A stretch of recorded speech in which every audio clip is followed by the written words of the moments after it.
Alright, hey, hello, I'm here.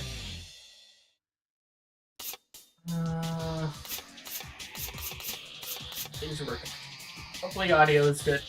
It looks to be good in the mixer, but I don't know if it actually is. We're gonna just do more arcade, because I liked doing the arcade. Solar has not been disconnected. Welcome to the Velvet Room. This place exists between dream and reality, mind and matter. Now then, why don't you introduce yourself?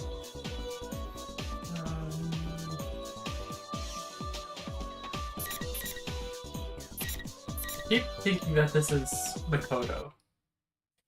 Who is messaging?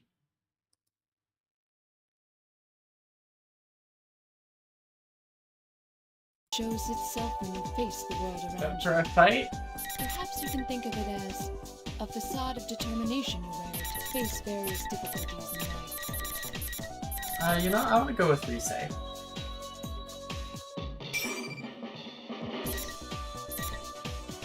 No, with the normal Risei. Picture in your head your own appearance as well as your alter ego, your persona. Ooh, that's the blues.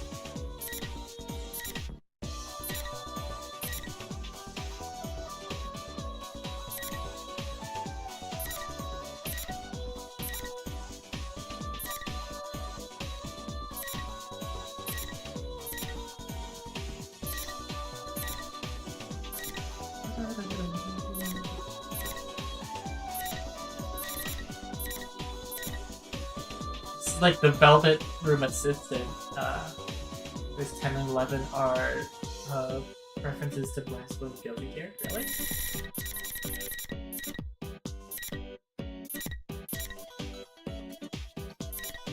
I mean, I think they're lost on me, but...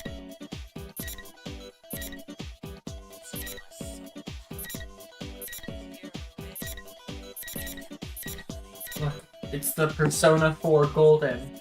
Definitely not a joke I made last time. 29 was just Miku? Oh my god, you're right. And it's 28. Wait, I don't have 29. What? Huh? 29 just does not exist. Unlocked, probably.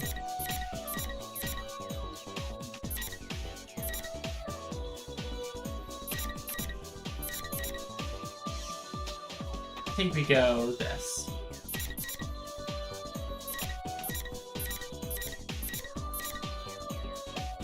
Very well.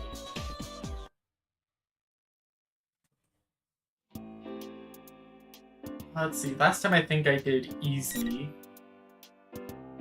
I think I'll still stick with easy because I have no idea how Risei plays. Her naked passion exposed for all to see. That's right. That was her palace in 4. It was like a strip club, which was like the 4th horny dungeon in a row.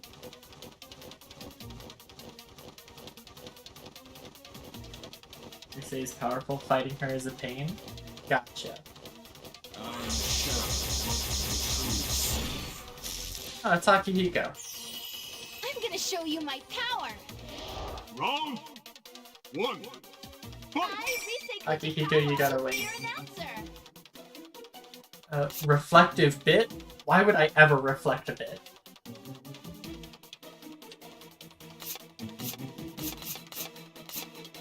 Makara card? Okay, so she just like... He repels a lot, it seems.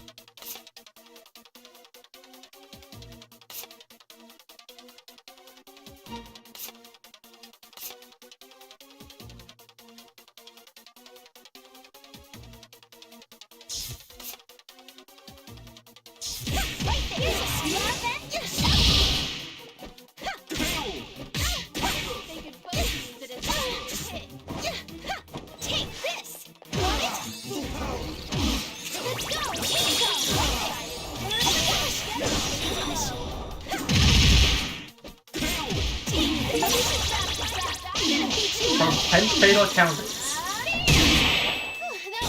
Okay.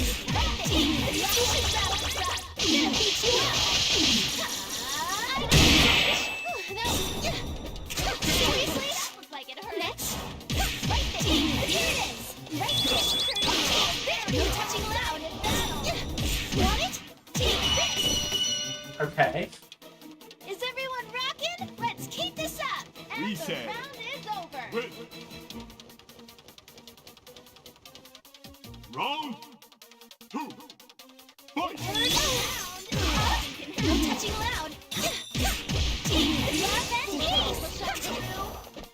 Want it? Here's a snap. Encore. Breathing on the effect. Right there. Here's a solution battle. Gonna beat you up. That was close. Want it? No touching loud. One dominate. Right there. Here it is. The element comes.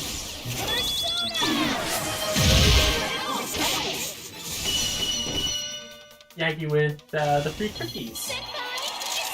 Reset. Wait. And first. A huge Play it again victory. tomorrow? Maybe. I don't know. Your abilities are clear. So this is a persona battle. It was a little scary, but I'm determined not to lose. Next up, Game 2. The Beast in Heat, Teddy. That's right. I forgot that was his title again.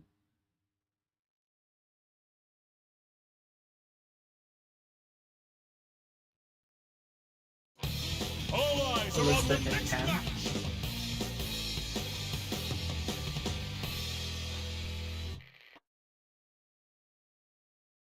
Game 2 will now begin!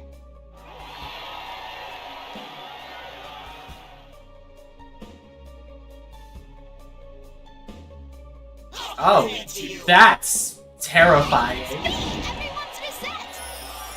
Round Jesus Christ, Teddy. fight. Forward to a check it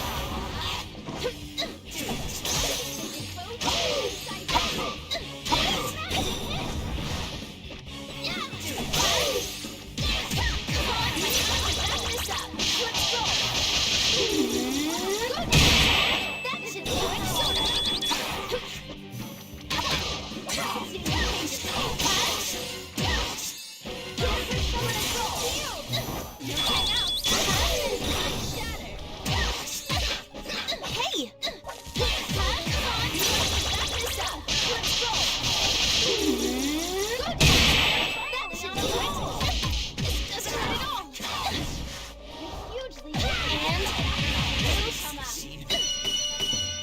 I thought that was throw, but no, that is, I forgot. Throw is on L1. I forgot that's how I mapped it.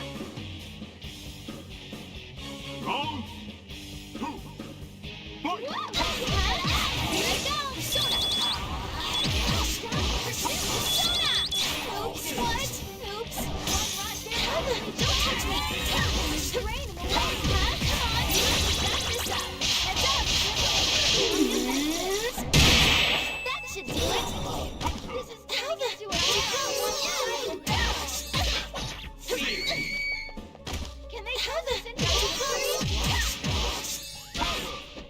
Okay, so, the throw seems to charm, which is interesting. Victory for me! Reset. Wait.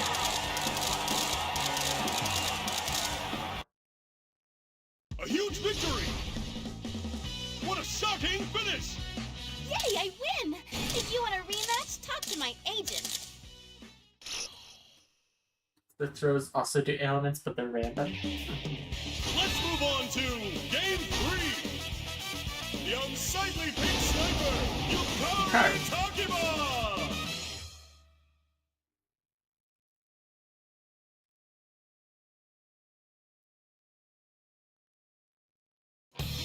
Fight to the limits of your souls!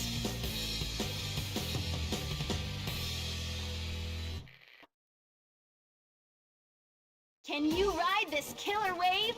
The I don't third know. match begins now! Very normal truck driving up there.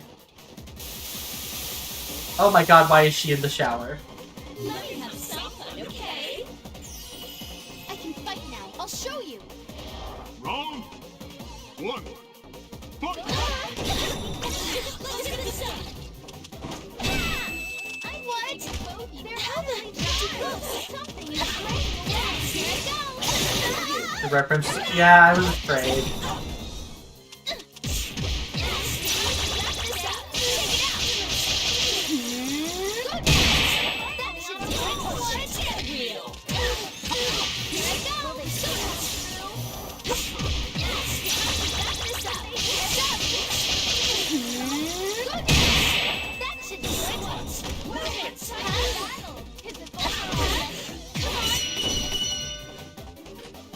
I'll make this my best show ever! Reset. Not bad at all! A truly stunning victory!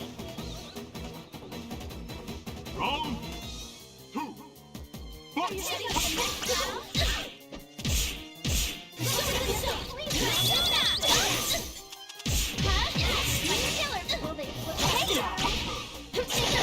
What's happening?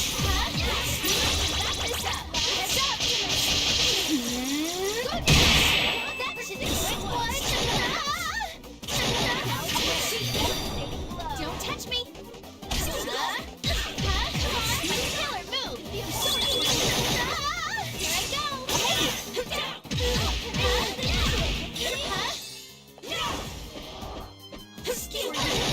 What's happening?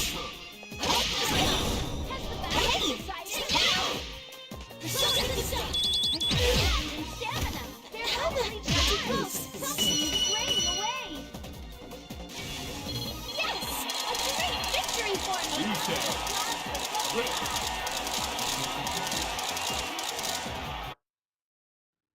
Is anyone surprised by the results? If you think I'm just an idol, you're in for trouble. I haven't trained for nothing. I need to walk through a bit. It's far playing again with 13. Wonder if Blitz the 2. I haven't seen Blitz in a couple days. Finally! Game 4! Yasogami Steel Council Labyrinth. Labyrinth!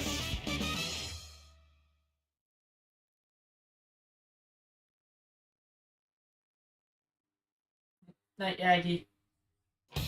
They're playing for keeps! Wait, Labrys's persona name is Ariadne. I've got to play as Labrys. Here we are, game number 4.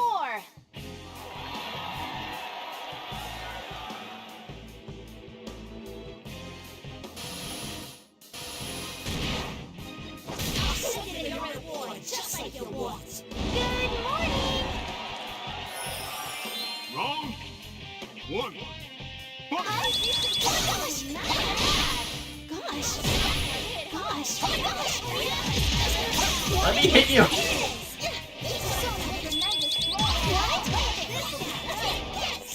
Hold on. I don't think so. What? Here's a stupid trap. Here's a straw.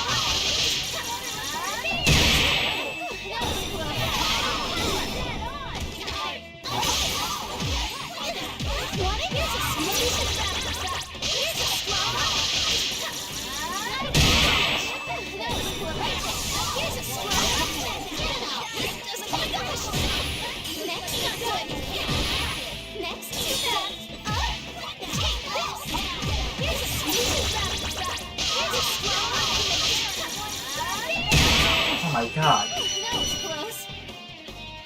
Love and peace. Reset. Taken from the jaws of defeat. What a shame. Round 2. Fight!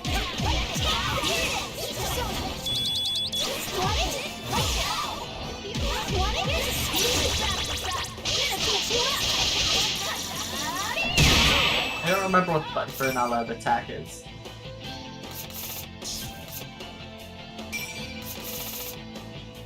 Oh, it's all okay.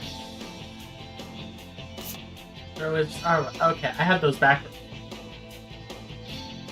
That was close. What a taste of love and peace. Oh my gosh.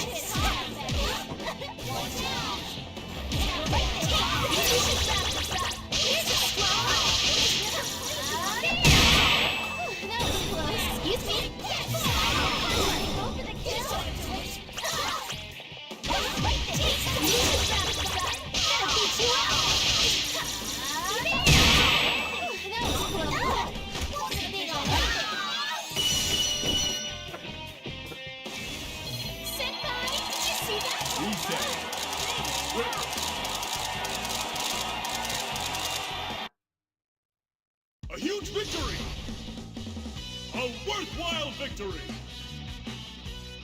win. If you want a rematch, talk to my Rank agent. C. Then again, I guess she did kind of like nearly bash my shit in that first match.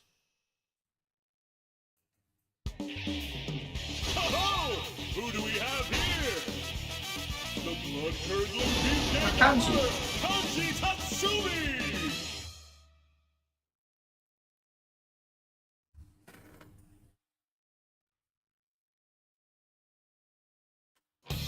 Just a few moments until the gong of fate rings!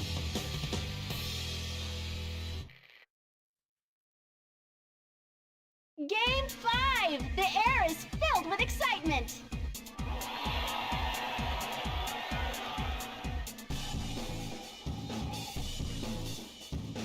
Welcome.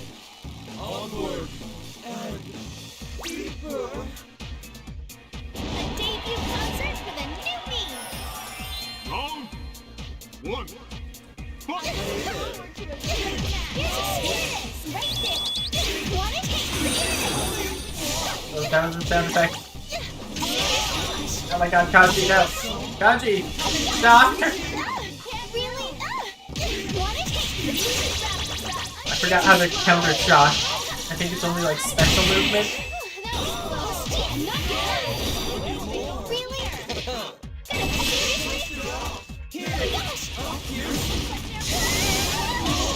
Kanji!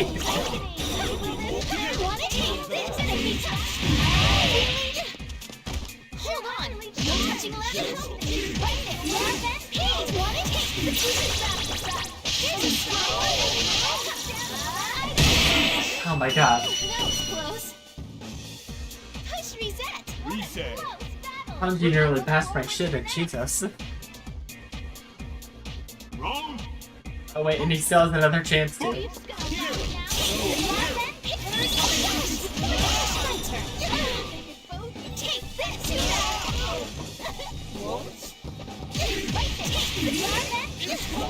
Persona! Take this! Want it? Want it? Seriously? Really? Hold on! No touching allowed! Something is draining! Really? Hold on! No touching allowed! Want it? Here's a secret! Really? Want it? Here's a secret! Really? Seriously? Will this turn the seriously? Gosh. Seriously? No. Gosh. Want it? Gonna be slow. That was close. Right there. Here's a secret. Jesus, holy shit. Jasper, I'll tell you what, I think later.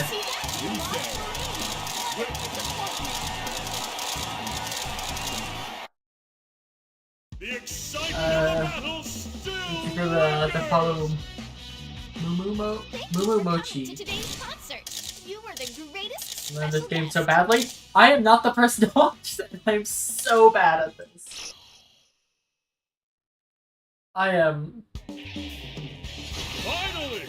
I Game do not 6. know what I'm doing. Captain Resentiment, Yosuke Hanamura!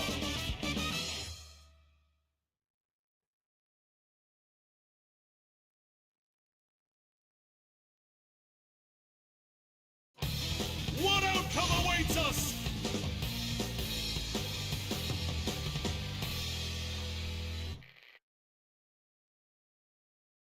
Game 6. No amount of Our learning will fearsome make me better. contestants are about to I'm glad we're bare in the their same boat then. fangs. Hey, everything sucks.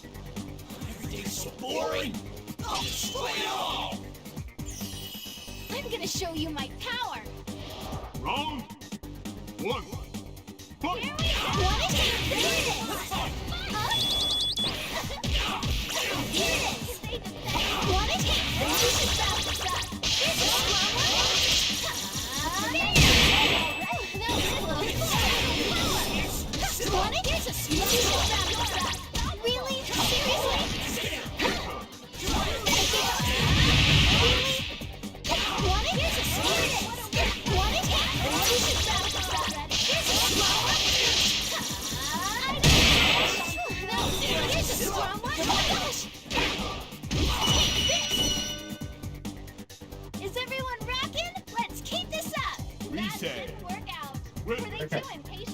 I was able to, you know, handle yesterday pretty easy. You're gonna like this! Persona! Want it? Right there! Love and hate Persona! Seriously? Want it? You should stop. Gonna beat you up! That was close. Here's a love and right there! Seriously? Needed stamina. Seriously? Take this! Next, do that! Here's a spin! Remember, baby, makes me want a Soul Eater fighting game.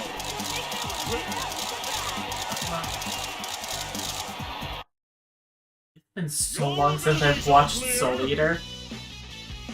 My sense of rhythm combined with the Like, courage. easily, it's been 10 stage. years. I guess my idol experience counts for something, huh? At last, Game 7! The Imperious Queen of Execution, Mitsuru Kirijo!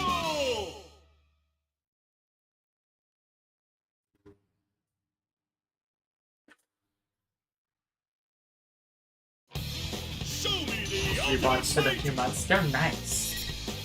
Oh, no. I need a better chord. The party isn't stopping. Next up, the 7th match.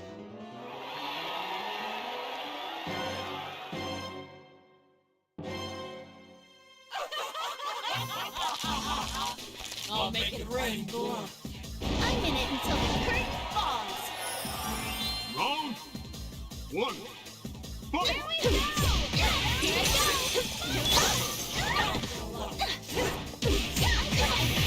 What? It ends here. Killer move, son! Dead on! Oh, I see your every move. Come on, back this up. Check it out. That should do it.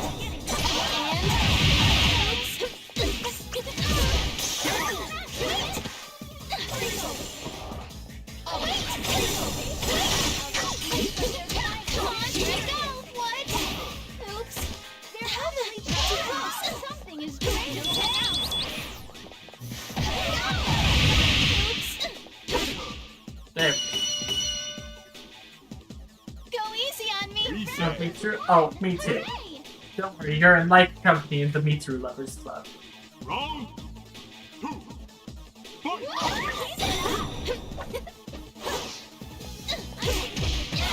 Killer move! It ends here. You're a Oops! Oh no. Wait! Come on, back this up! That should do it! What? They're heavily too close! Something is draining! Oops! Up! They're completely on the offensive! Come on, back this up! That should do it! Still standing! Yeah. Yes! A great victory for me!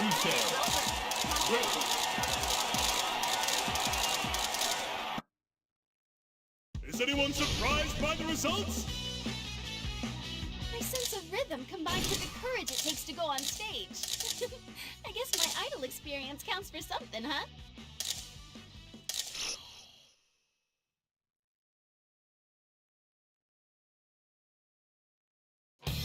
Today's clash is The nearly final is Elizabeth.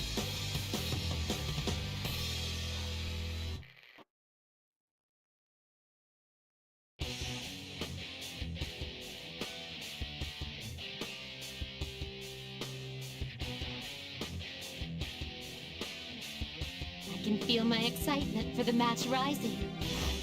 A debut concert for the newbie! Round 1. Fight! Is it right there? It is! It's my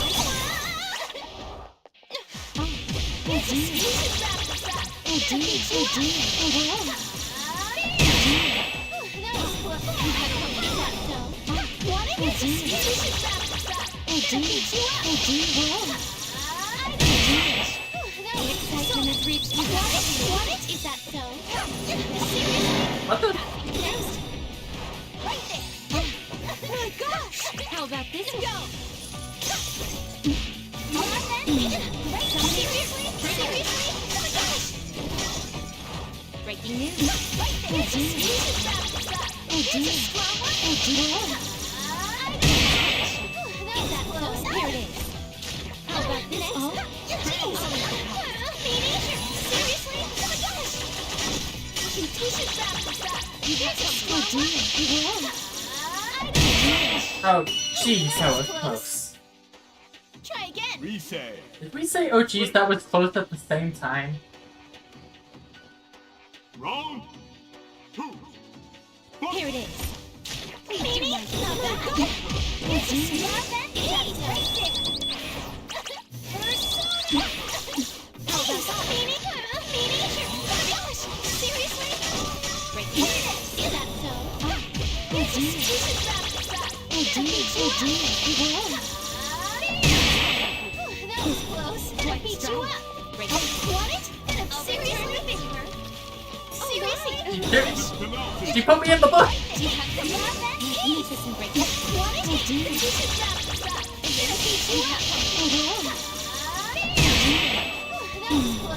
This thinks she got Pencil at Zexion. Seriously? How about this one? Next, Persona. Oh dear. Want it? Oh my god. Holy shit. Senpai, did you see that? Way too many close calls, as they say.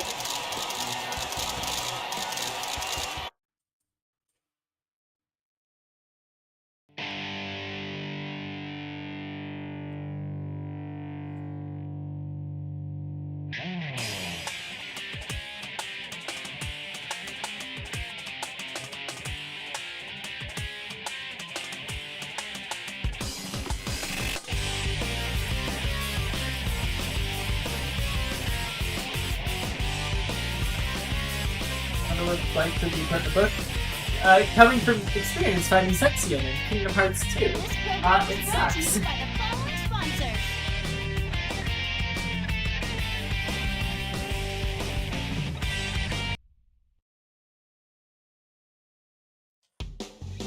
You did it! You did it! Congratulations!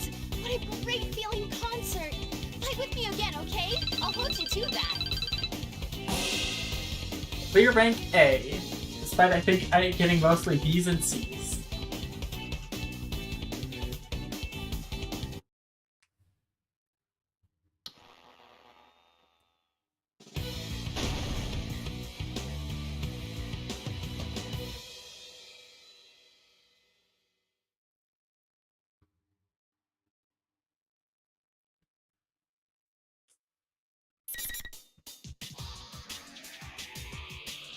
Alright, let's get back into story mode. Oh, so we did this. Where was this? Was zoom out up here. The general's entrance. Just you wait, Yuki-chan. I'm coming. Huh? It's the same sign again. Dead end this time. What's going on here? It's no use. I decided to stop and then concentrate on my nose. Here it comes. I'm sensing Yuki-chan for sure. Huh? There's something else nearby too. Could this be someone trying to approach Yuki-chan, who must be so lonely and lost without her Teddy, and score with her? That's unforgivable. My rage is on the verge of exploding. Yeah, well, I hope you do explode. It's no use. I can only tell that there's two.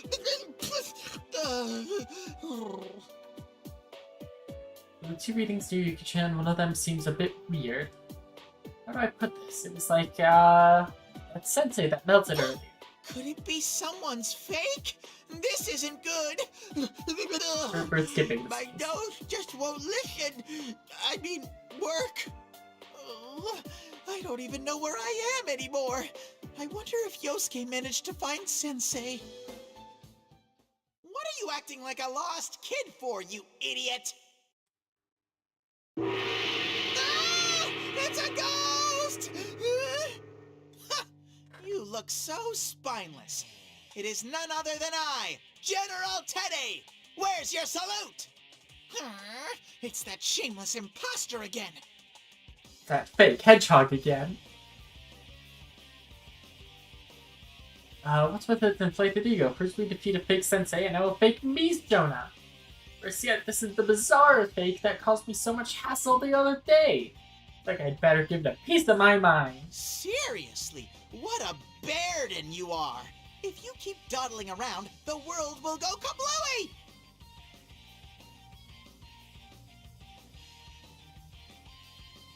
Early to mid 2000s dubbing feels like I'm watching Critical Role again. This isn't early to mid 2000s. This is like 2014. Hey, why is the fake telling me that? Was this a reverse psychology? This weirdly dressed clone actually a good guy? Nah, impossible. You can try to nudge me along all you want, but I'm not fooled. You're an imposter after my good name. Oh, what a rude bear. Saying such things after I try to be kind.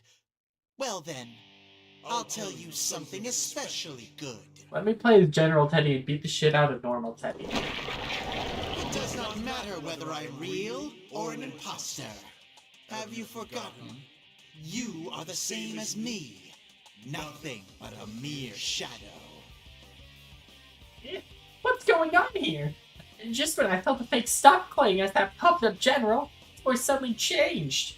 How dare he say that I'm the same as a shadow? It's so mean. Aren't you literally the same as a shadow, though? That's not true. I mean, like, I feel like that was a pretty big plot point towards the end of 4, first. that Teddy was actually a shadow. But I met Sensei and everyone else and changed. I'm the one, the only Teddy. Sensei said so. Then tell me this. What would you be if you didn't have your friends? Huh? If you are unable to be yourself until recognized by another, what are you truly? That's... Don't worry. It's not only you. All the worthless refuse living in this world is the same.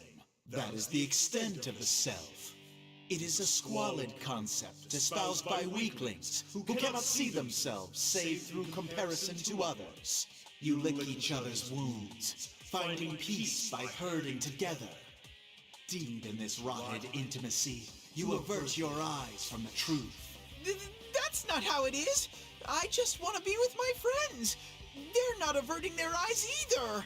Regardless, I will kill you slowly and return you and your persona back to shadows. Now, I'm good with that bring on happening the to Teddy. ring.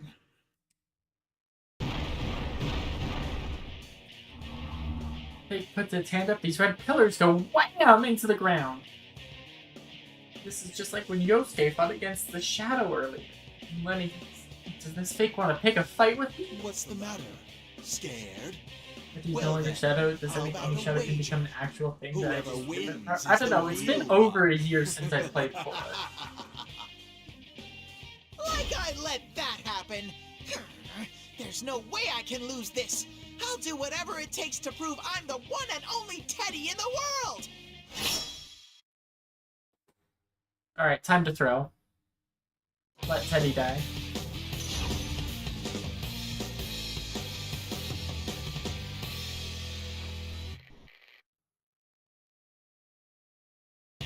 Final. Fight! Nope.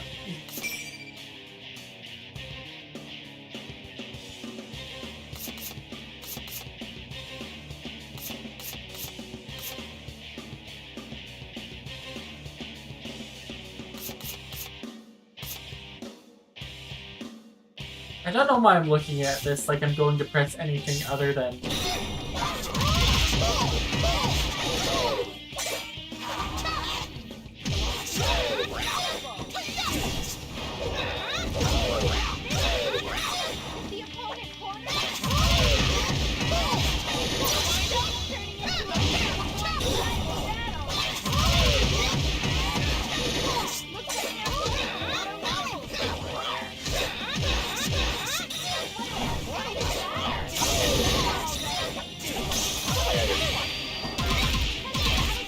Teddy is unfortunately very easy to play. In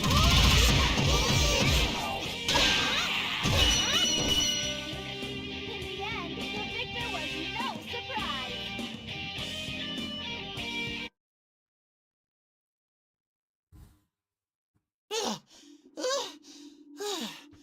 I did it! I get to keep being the real Teddy!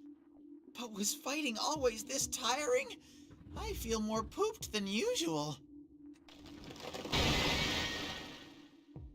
Right when I get a chance to catch my breath, the pillar split down the middle, and the red fog I had thinned while I was fighting comes drifting in and moistens my adorable paw. Yeah, no, we're skipping this season. Well, that'll do. Is this fake not really a fake? Oh, when Yosuke won, the fake went all blurp and got all melty. So why is this one still standing A normally? shadow with an ego. I thought it could be suitable for my scheme, but it seems I'll have to use the other instead. General Teddy opens his palm. I can see those shiny thingies in it. And just like that, they go flying into the sky like the wind blew them away. What are those shiny thingies? I think I saw them when Yosuke was fighting too. Come on, what are you staring at? Your friends are already headed to the school. Why aren't you on your way to meet them? Grr. You don't get to boss me around!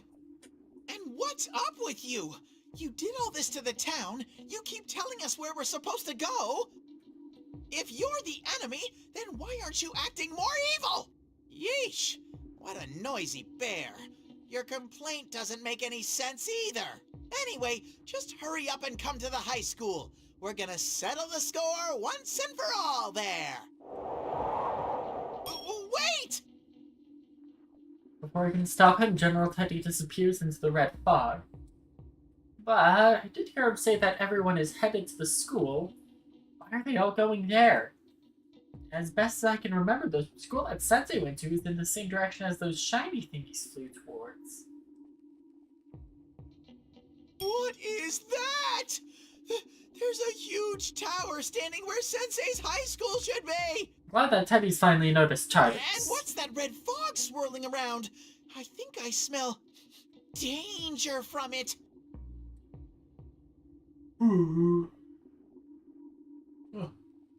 Yawn, sorry. I think for a moment.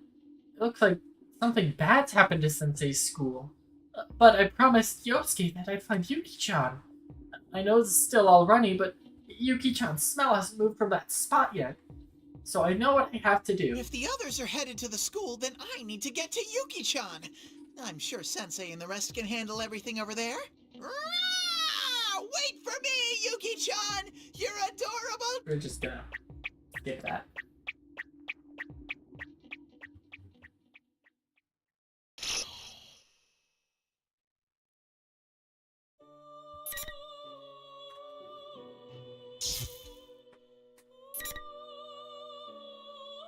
GA and just that did Yuki go? Yeah.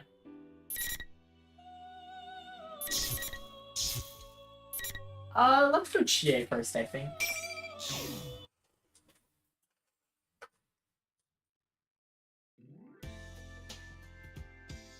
Hey, is this late already? I checked my cell phone, I see it's already 11:30 p.m. Looking around, I noticed there aren't that many houses with the lights still on. We're in the middle of a long holiday, but it's almost tomorrow. This really isn't the time for a scrawny girl like me to be out and about. Muku? Muku! Jeez, where'd you go? I look around and search my pet dog. When I saw the rain had stopped and the thunder was dying down, I decided to bring him along on my training after dinner. I didn't count on him getting so scared of the thunder in the distance that he'd run away. Oh, why do you think I brought you? Taking off and leaving me alone at a time like this really isn't cool. Ah! What the hell? Oh, that thunder's been rumbling non-stop. What should I do? Maybe I'll call up you. I start my cell phone and then shake my head. Yukun's probably spending some quality time with the Dojimas around now. His long holiday was already kind of ruined by that weird case, so I shouldn't bother him again. Oh yeah, Yukiko! The wait, she's busy. Oh, if I told Yosuke and Kanji about this, they'd definitely make fun of me. I don't think Kanji would. Yosuke absolutely would. Oh, Though. there's always Teddy! Wait, Yosuke would still find out. Oh, sheesh!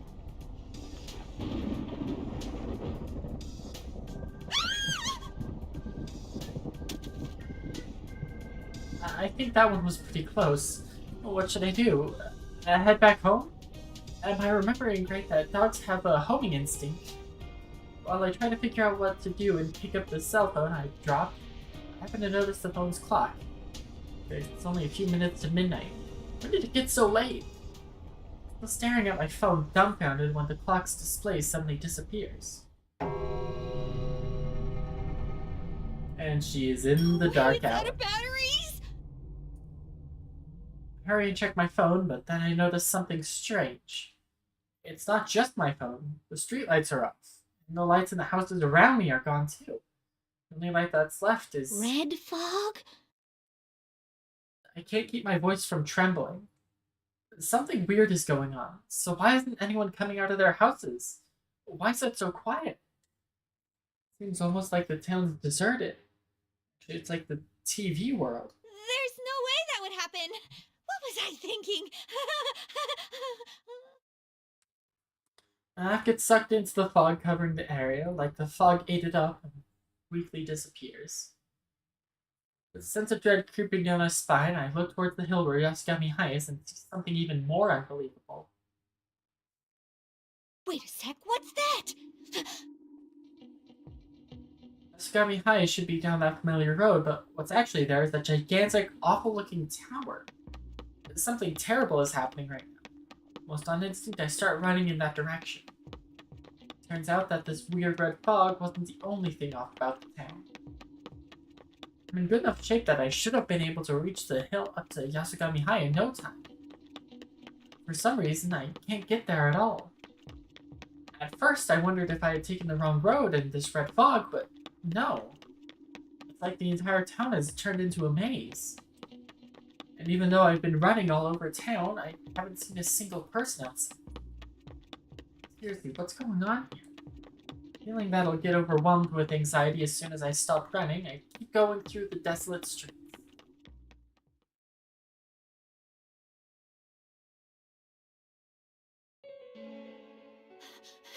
No way! What is this? What's going on? As I make a mad dash, pushing through the red fog, I finally reach Yasugami High entrance. Once I'm there, I only stand there in a daze. Is this where the P1 Grand Prix took place? Why is the TV world showing up in reality? The stupid posters introducing the participants to the tacky decorations. Every last detail is exactly the same as when my friends and I fought to save Labrys, who had been thrown into the TV world. No, not exactly the same. There's one thing that's different. This time there's a bizarre giant tower looming over the school. I get pierced through the I place. gotta tell the others! Quickly take out my phone, but the screen's still black. Oh yeah. Is someone there? Yukiko! Oh, it's gonna be Shadow Chie? Yukiko. Is that you, Chie? Yukiko!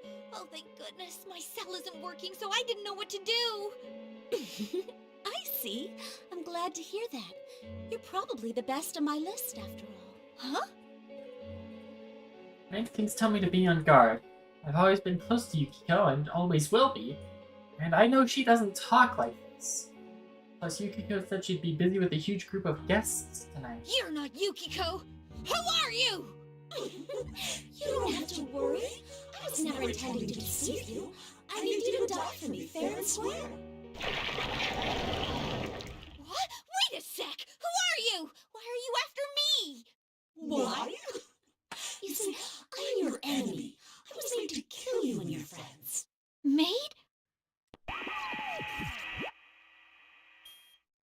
This sounds like a good time for Yeah. me, General Teddy, to explain what's going on. General Teddy? Why are you here? I mean, you were Labrys's... Blah, blah, so nitpicky. With that level of nagging, I worry that you're already turning into an old maid, Chie-chan.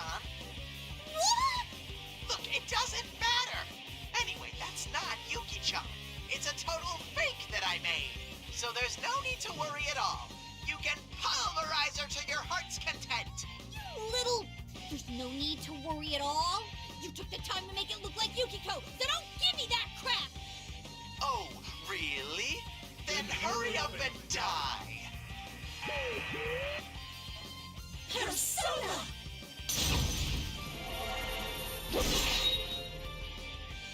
Right then, I dived sideways like an action hero. The fire at Yukiko, or her fake? Anyway, that fire dance is just where I was standing a second ago. No way. Does this She mean can use a persona? Huh? How? low tier Teddy? So Didn't true. I tell you? I can? How? I mean, this is the real world. Oh, sorry. I totally forgot to tell you. This is the P1 climax, so I want to do these matches fair and square, as equals. Which is why I've made your world the same as the one in the TV! The same? What do you think you're doing? And what's this P1 climax thing? Ah, so many questions. That's just how things are. So hurry up and give us a nice heated battle. Oh, I'm sorry. I forgot the gong hadn't sounded yet. Well then, let's start this properly. Bring on the ring! Fake Yukiko raises her hand to the sky. Seems like that was a signal, because 4 red pillars come falling down from the sky and slam into the ground, surrounding her and... Oh, these are just like the ring posts in martial arts matches. I'm not in the mood to drag this out, so I'll just give a short rundown. The rules are simple. Win and you get to move on. Lose and you're stuck here. By the way, the stupid Kirijo people are captive in the big tower right in front of you, Chie-chan. But never mind that. If you and your friends don't win before time's up, the world ends. Do you get it? What? The world ends? Hold up a second. What are you talking about? It's all up to what you do from here. You understand the situation now, right? Then, shall we begin?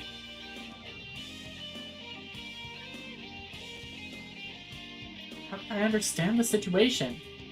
But our town is a mess, and if it's left like this, there might not be any going back. My town, my school, all the things I want to protect. I make up my mind and take a firm stand. Yeah, I get it now. I get that you're the enemy, and that this is just more of the P1 Grand Prix. Amazing, Chie! It's almost like you're actually a smart girl. Well, sorry for my lack of brains. Jeez, this is hard to do when I'm up against Yukiko. But I won't hold back! Take a deep breath and close my eyes. Doesn't matter if it's the TV world or reality. Quiet darkness there is the same. Take another breath and face myself once more. Come! Persona!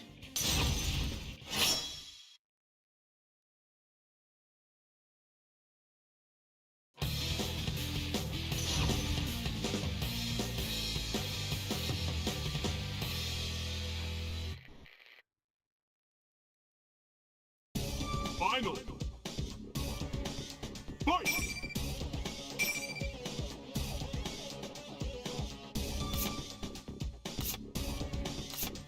Once again, I don't know why I'm looking at this like I'm going to press anything other than square.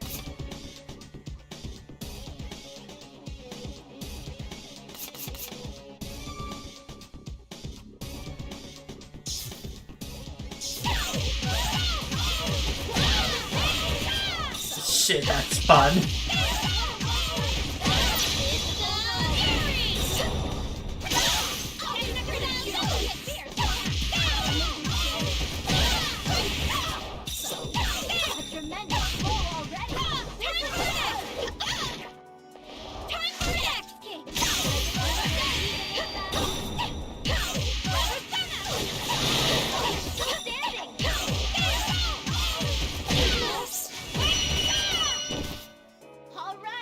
Chie is also super easy to play.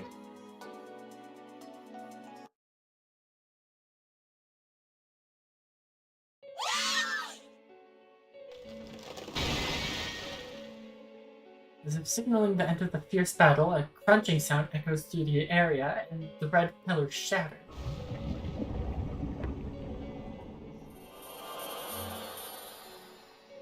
It looks like specks of light come out of the fake Yukiko as it melts away without a trace. All I can do is watch stunned as the lights flutter up into the sky, swirling higher towards that bizarre tower. Chie! Are you alright, Chie? Suddenly, familiar voices come from behind me. When I turn around, I see two figures I know very well running towards me through the red fog. Yukun and Yosuke? Oh, no you don't! I reflexively take a fighting stance again when I see them rushing towards me. I mean, you can never tell if they're real or not. Whoa, hold it, calm down! We're the real ones. I'm glad you're safe, Chie. Yukun. His voice carries that unwavering trust. Yep, this one's no fake. It's the real Yukun. Yeah, you sure seem like the real deal, Yukun. What about me? I mean, we've already dealt with our fakes. Huh? So you guys ran into them too? Yeah, we've defeated the fake Yosuke and myself. Is that a fake Yukiko? Seem that way. Actually, what's going on? Is this really the real world? Looks like it. Even though shadows are running around and we can use our personas. Oh, the Might as dark well hour. be in the TV. What in the world's going on? Calm down, will ya? We don't know anything either. The Midnight Channel came on and General Teddy suddenly declared war on us. Afterwards, the town got swallowed up in that red fog. The Midnight Channel? Then is what happened with Labrys really not over? Yusuke and Yukun exchanged a glance after my surprised reaction. Was it something I said? Don't tell me. Did you not see the Midnight Channel? Seriously? I can't believe this. It came up so many times. Why didn't you check? No one said specifically to watch for it. All this happened suddenly while I was out walking Muku. So I don't know what's going on either. Fine. Anyway, the town's in serious danger right now. That reminds me. General Teddy said something earlier about the world ending. Right. General Teddy says that if we don't win this tournament within the hour, the world will end. Apparently, he's holding Mitsuru-san and her friends captive in that tower. What? He is? I look up once again at the creepy tower looming behind me. That General Teddy talked a lot about doing things fair and square, but he's taken hostages and messed up our town. What choice do we have but to fight? Actually, I just noticed. Where's Yukiko? And is Kanji-kun okay? Teddy's headed over to Yukiko, and I doubt Kanji will go down that easily.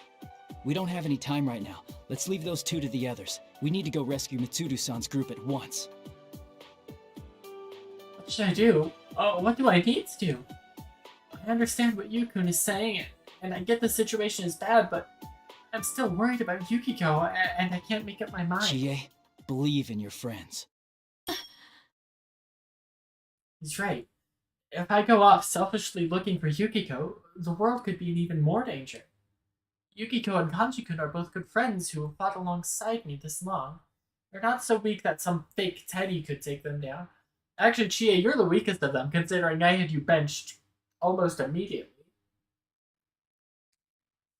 I'll do what I have to. I make sure to look back into Yukun's kind eyes before nodding heartily. Let's go, Yukun!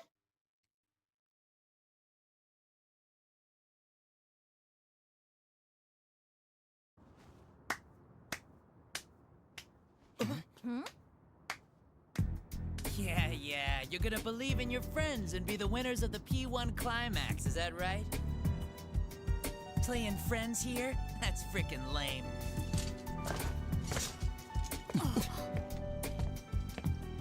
My name's Sho Minazuki, and you guys are in my world now.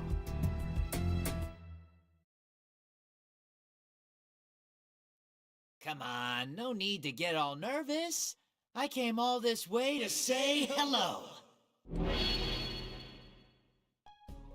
Suddenly, the eyes of this show guy gleam red.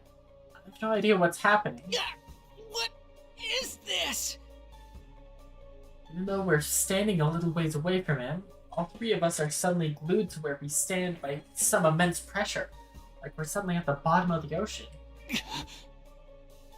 My legs! I can't move!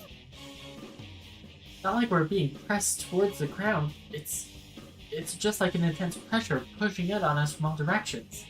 I've never felt anything like it before, but it's making every bone in my body creep like it could snap at any moment. You look like you're in pain. The look on your faces is just epic. Oh yeah, that's the stuff. Man, this power's useful. Oh right. Good evening. I'm Sho Minazuki, the culprit behind these shenanigans. You are? That's right. I'm the one that invited you here, and I'm showing myself right now.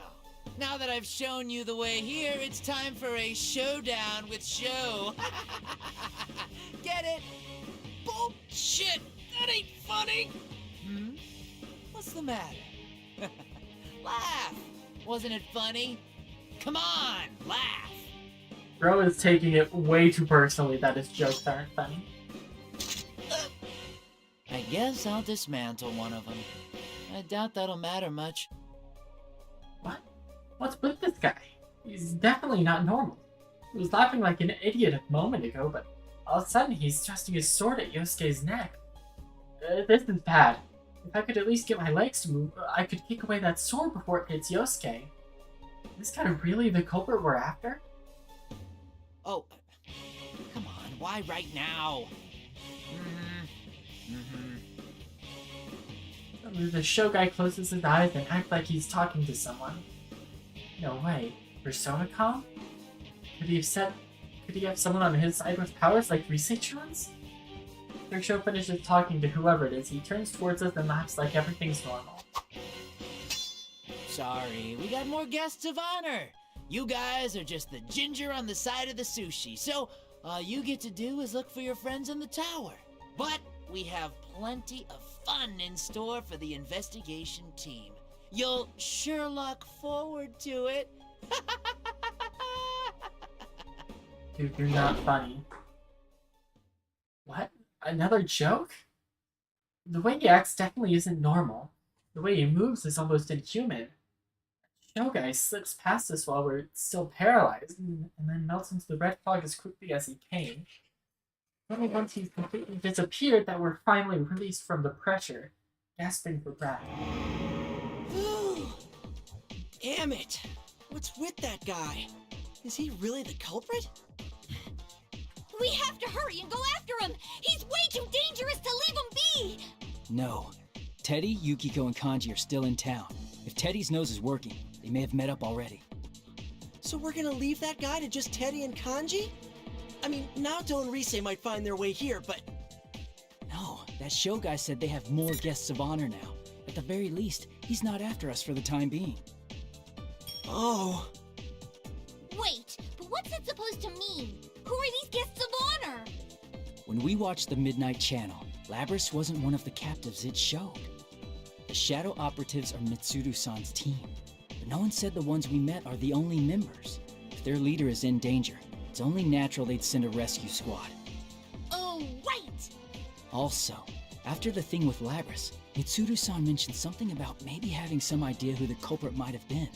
If that culprit is the show we met, it wouldn't be strange if he already knew Mitsuru-san and her team from before he met us.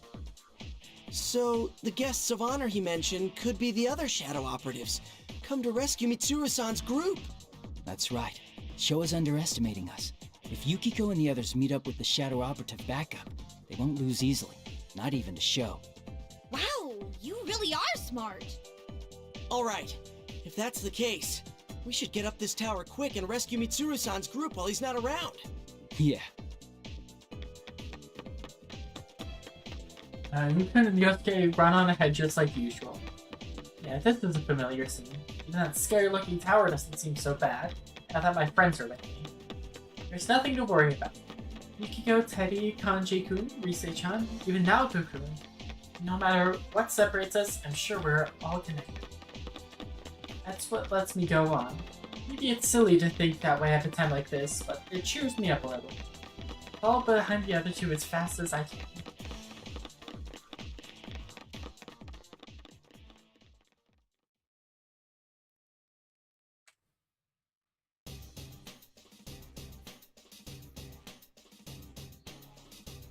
Been a while since I heard this.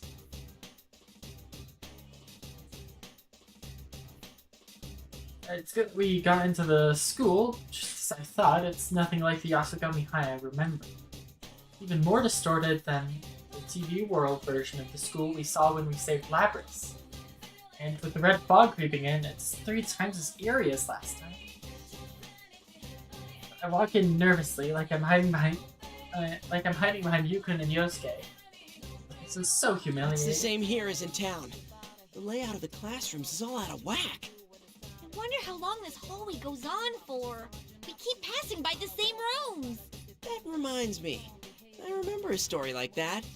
Something about the 7 mysteries of the school and a hallway that loops endlessly. Yeah, okay, now's not the time for ghost stories, bitch. Hey, cut it out!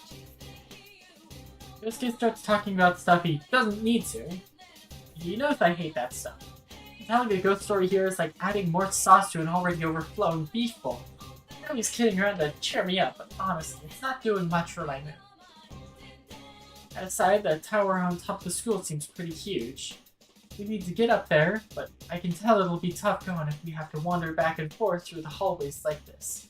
And not only that, those fakes will probably attack us again too. So, do you think that show guy really is the culprit? Who knows? It's pretty suspicious that he's taking credit for all this, if you ask me.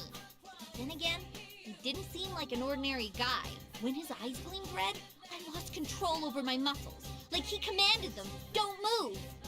If that was a type of hypnosis, it's pretty powerful. If Sho is the culprit, he could have controlled those hijackers the same way. You could mention that back at the food court. According to him, there was a hijacking to cover up Labras's kidnapping. The hijackers had no memory at all about what happened. Through that, when those red eyes stared at us, I felt a peculiar sense of intimidation that chilled me to the bone. It was such incredible power that I couldn't believe it came from a person like us. As we remember things and talk them over, we start to sort out details about that Shogun. He had red hair, a big scar on his face, 2 swords. Wait, there was something else I noticed. Hey, wasn't he wearing our school's uniform? Huh? Oh, now that you mention it, it did kind of look like it. I'm sure of it. I've never seen a school uniform like that besides ours. Then does that mean Sho goes to Yasogami? What? You're serious? Is it possible for us to not know about a guy who sticks out that much? I did think from last time that the culprit would be someone with ties to Mitsuru-san. I still can't shake that theory. Oh, maybe he transferred here. Or it could be his older brother's uniform. Dude, don't go drawing up the culprit's whole family tree just on a hunch. I bet he's just a ghost or something like that. Maybe he has a grudge against our school? Shut up, Yosuke. When I tried to raise a protest about Yosuke swerving the conversation back to a ghost story, sense a presence of some kind up ahead, covered up in the red fog. Yukun grips the sword at his side. What is it? Be on guard. Don't leave my side.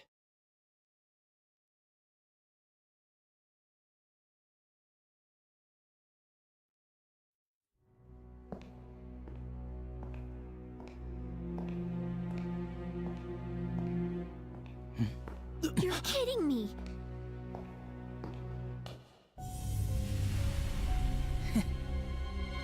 Hey guys, long time no see. Are you serious? Adachi-san.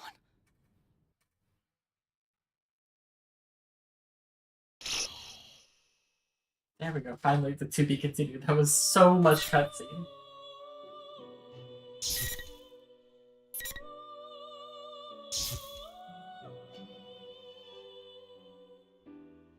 That was so much cutscene.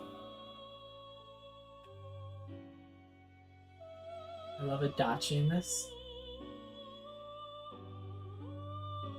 So it looks like Chie's is the line that goes on into infinity.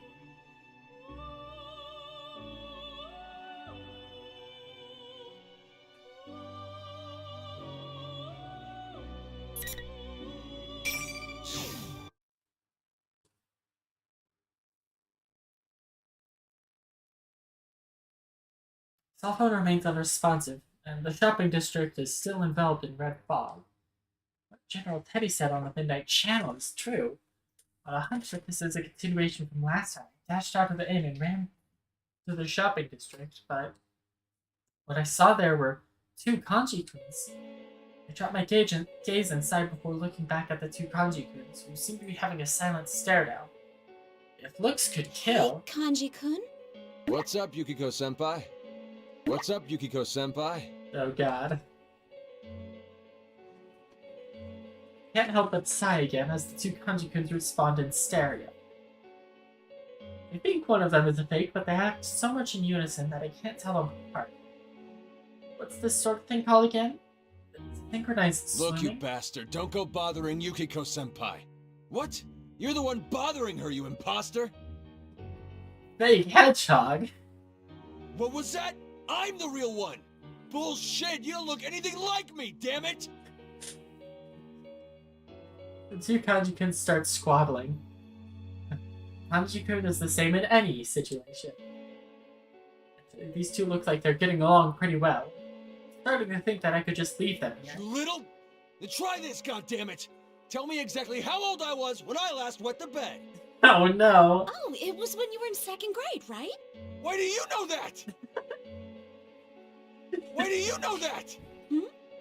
Your mother told me once. Sorry, I don't have any more time to waste. Oh, I know. What if we say the one who can summon his persona is the real one? But that's impossible. It's not like we're inside the TV right now. Ha! You're giving up before even trying? You dare call yourself the real me? When you put your guts into it, summoning a persona is no big deal at all. Persona! Oh, it worked. What? Seriously? How's that, Yukiko-senpai? Now you know I'm the real one. Oh, no you don't, you bastard! If you could do it, so can I! Come on out! Persona! Whoa! That actually worked! Hey, I'm what are you thinking copying A me might for, be the damn real it? one. What? You're the one copying me! And we're back to square one. Kanji is great. I think out of... Come on, controller. I think out of the P4 cast, I think Kanji is my, favorite. But if Kanji could manage to summon his persona, does that mean I can use mine? Would just defeating both of them solve the problem? That sounds like a great idea. Yuki-chan! Yeah. That voice. No, don't fade to cutscene.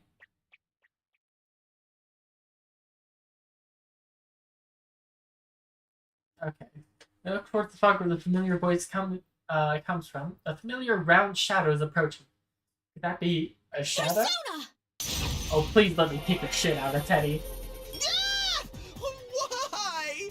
How cruel! I'm your precious teddy bear! Thank you, Matt Mercer, for your wonderful performances, Kanji, and also Kanji. So true. Wait, Teddy? He's exhausted, but this is indeed Teddy. Can't tell if he's the real one or not. Yuki-chan, you weren't thinking I might be an imposter, were you? Well, maybe a little. So mean! Just take a look at my fur! It's a barrant that I... We're skipping you. Teddy goes from staggering around or leaping at me with open arms. We swiftly move out of the way. So true. He fumbled his throw. Teddy ends up embracing the ground with an odd throw. That was a bit mean. So cruel! I mean, I can't tell if you're the real one or not. But I keep telling you I am!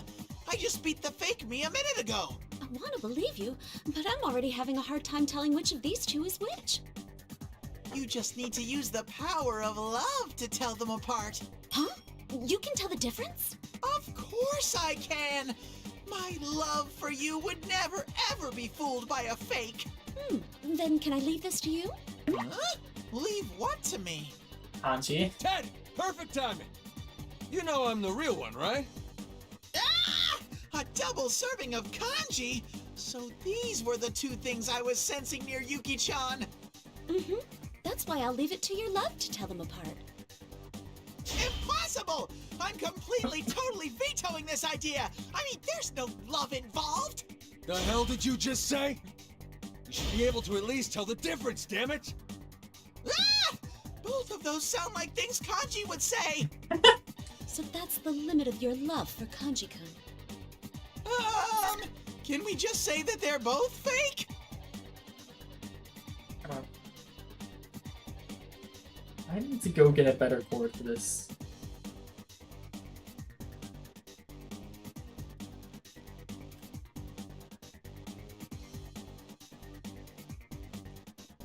That's what it comes down to in the end, right?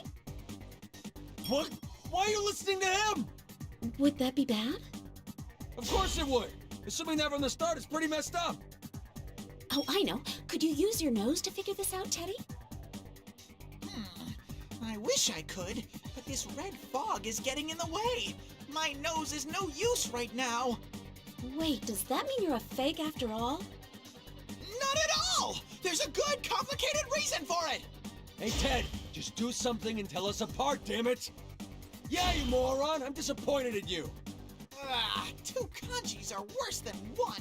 I think you mean better. Stay still, concentrate, and... What? We're skipping the sneezing lines. Even Teddy can't tell them apart. We'll never make any progress at this rate. What else could we try? Jeez, what a useless bear! You say that, but I bet you're actually pretty relieved.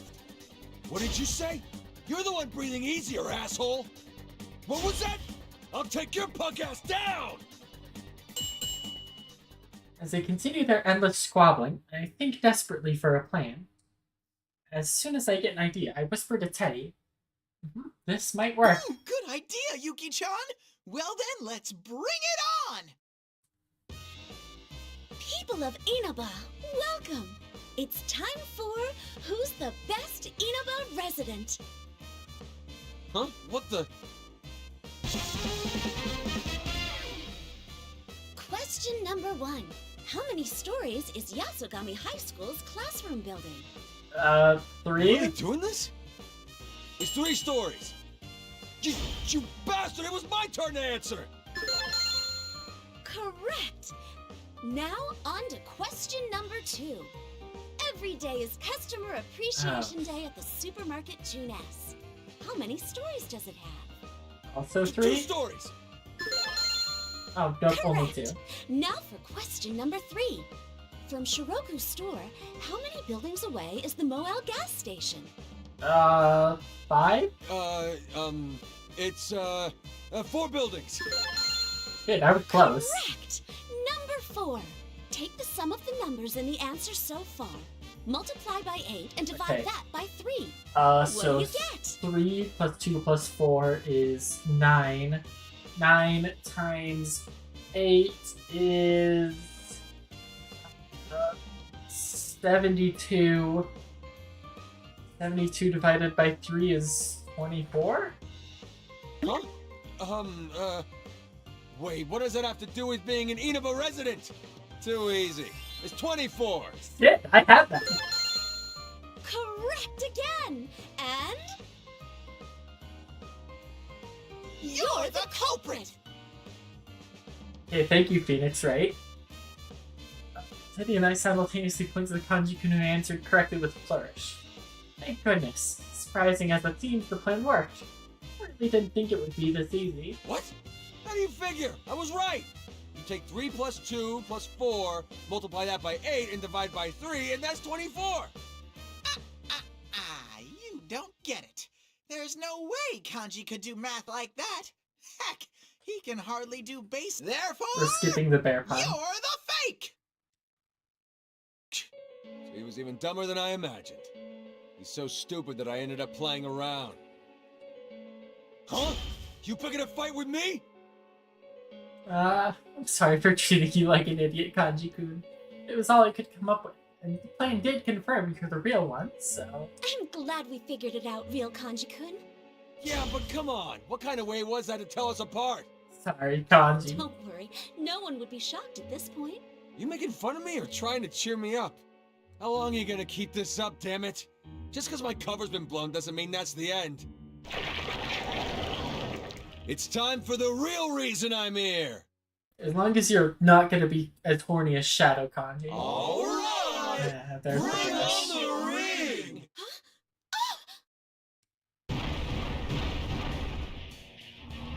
As the fake Kanji-kun cries out, 4 red pillars fall around us. They slam into the ground with heavy sound and give off a dull light, like a signal in this fog-covered town.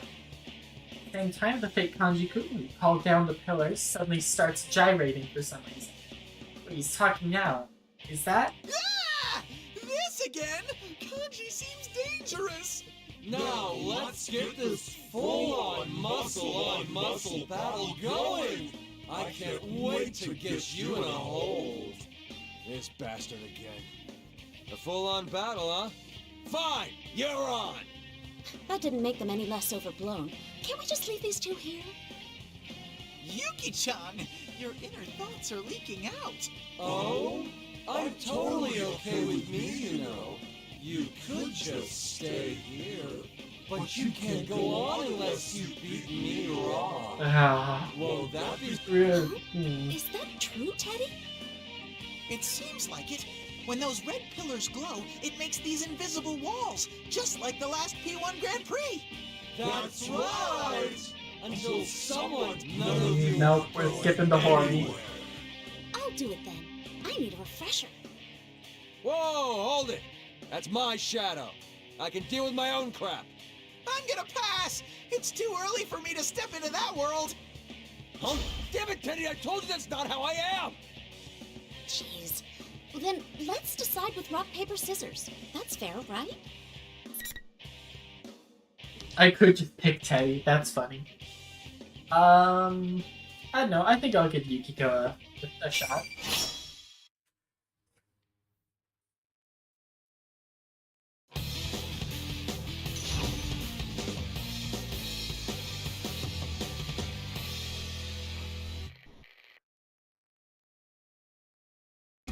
Finally! That guy fights with a lot of power. I should know.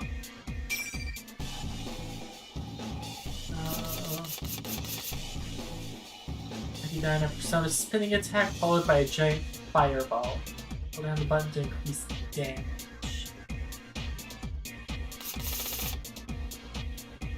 Oh, cool, Dia. Costs HP to recover HP. Okay.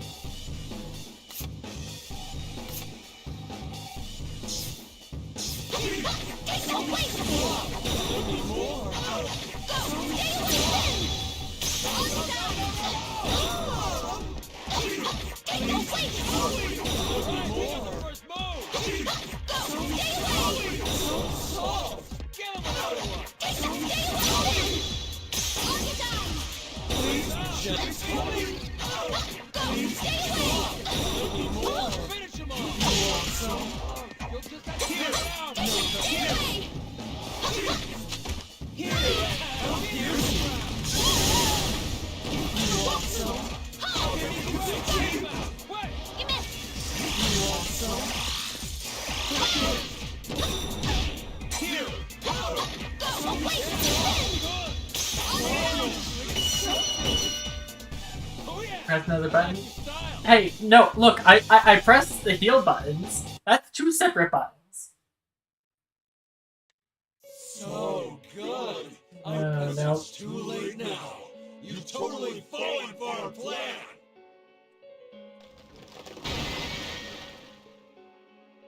The fake Kanji-kun's words end, a cracking sound echoes from the red pillar shatter.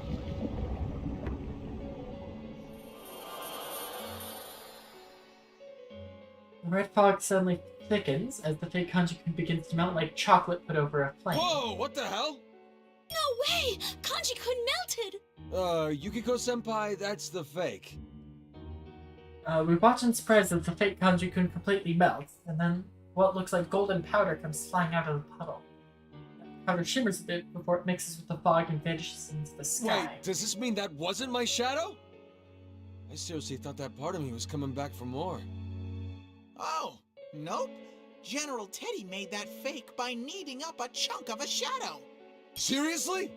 Then all we had to do from the start was beat the crap out of it! That's not my fault. You two were the ones getting all up in each other's faces. Hey, Teddy, could that General Teddy be the culprit after all? Wouldn't that make him the one behind Labrys's problems too? I don't really know about that. Who is that General Teddy anyway? All I know is that he's an imposter of mine. Huh? If you don't know, then there's no way we'd know. But if he can do this to our town, then he's not an ordinary person. You got that right. Didn't they say he brainwashed the hijackers when Labrys got kidnapped? Indeed. For example, even if the culprit happens to be a Persona user like us, covering the whole town in red fog and creating fakes of us from shadows is beyond what normal people can do. There we are. I'm sure there must be something bigger lurking behind this case. And that's not all. There's one other thing I noticed. It happened to me too, but when Yuki-chan and Kanji were fighting the fakes, tons of these shiny things were flying out. What do you mean, shiny things? Oh, I think I know. That's what we saw when the fake Kanji-kun was melting too, right? Yep, you got it. That stuff never used to come out when we fought. What could it be? Good question. Also, how should I put this? It seems like fighting in this fog is tiring everyone out faster than usual. Huh? Yeah, now that you mention it. It's like when we would go into the TV world without Teddy's glasses. Huh? That reminds me. We haven't tested out the glasses. If you need them, I have some right here. No, that's okay. It's true that I can't see very far, but I can still see where I'm going. And the exhaustion comes more when the fighting ends, not during the battle. So, what does that mean? When those shiny things come out after a fight, we get really tired? Jeez, you really are stupid, aren't you, Kanji? The shiny things and getting tired are two separate things. So what then? This is all because you suck at explaining shit. Teddy and Kanji could begin their usual squabbling. They really are good friends, aren't they? But something Kanji-kun said catches my attention, and I start to conjecture a few things. Kanji-kun and conjecturing. No, Yukiko! Now's not the time for this. Hold on a second. Sorry. What did you just... Yukiko-senpai? Has Yuki-chan lost it? You're right. Sorry. This is nothing. No, hang in there, me. Can't crack up now. Take a deep breath before looking back to Teddy and Kanji-kun. I was thinking that Kanji-kun might have been right just now. Huh? What'd I say? I know! I remember! He said that when the shiny things come out, you get tired. Right. I thought that actually could be the case. Huh? I don't really get it. What do you mean? Well, could it be that that's what the culprit is really after? He's making us fight, getting those shiny things to come out, and... what would he want with them? No! You totally had us going, Yuki-chan. So, you didn't figure out the important part? Is his goal just to make us tired? It's big melatonin. I don't know. What could this all mean? I wish I could concentrate and think, but this fog is just... We're skipping this news. Sorry. It's just that this red fog keeps violently irritating my nose. Oh! Huh? What is it? I did notice something about those shiny thingies. Really? Mm-hmm. Those shiny thingies have all been flying towards Sensei in your school on the hill. When I fought General Teddy earlier, he told me to head to the school, too. Something smells fishy about that place. So what's the deal? If you knew something, why didn't you spit it out before? Well, let's go there. If the others noticed it too, I'm sure they're on their way already. Teddy, can you lead the way? Leave it to me. You two, follow me! We're skipping this news. As Teddy tries to lead the way, he gives an especially loud squeaks. Should we really be following him? But we have to trust him for now. He did find Kanji-kun and me after all. I let Teddy take the lead, sneezing like a foghorn all the way, as we all run together towards Yasugami Area.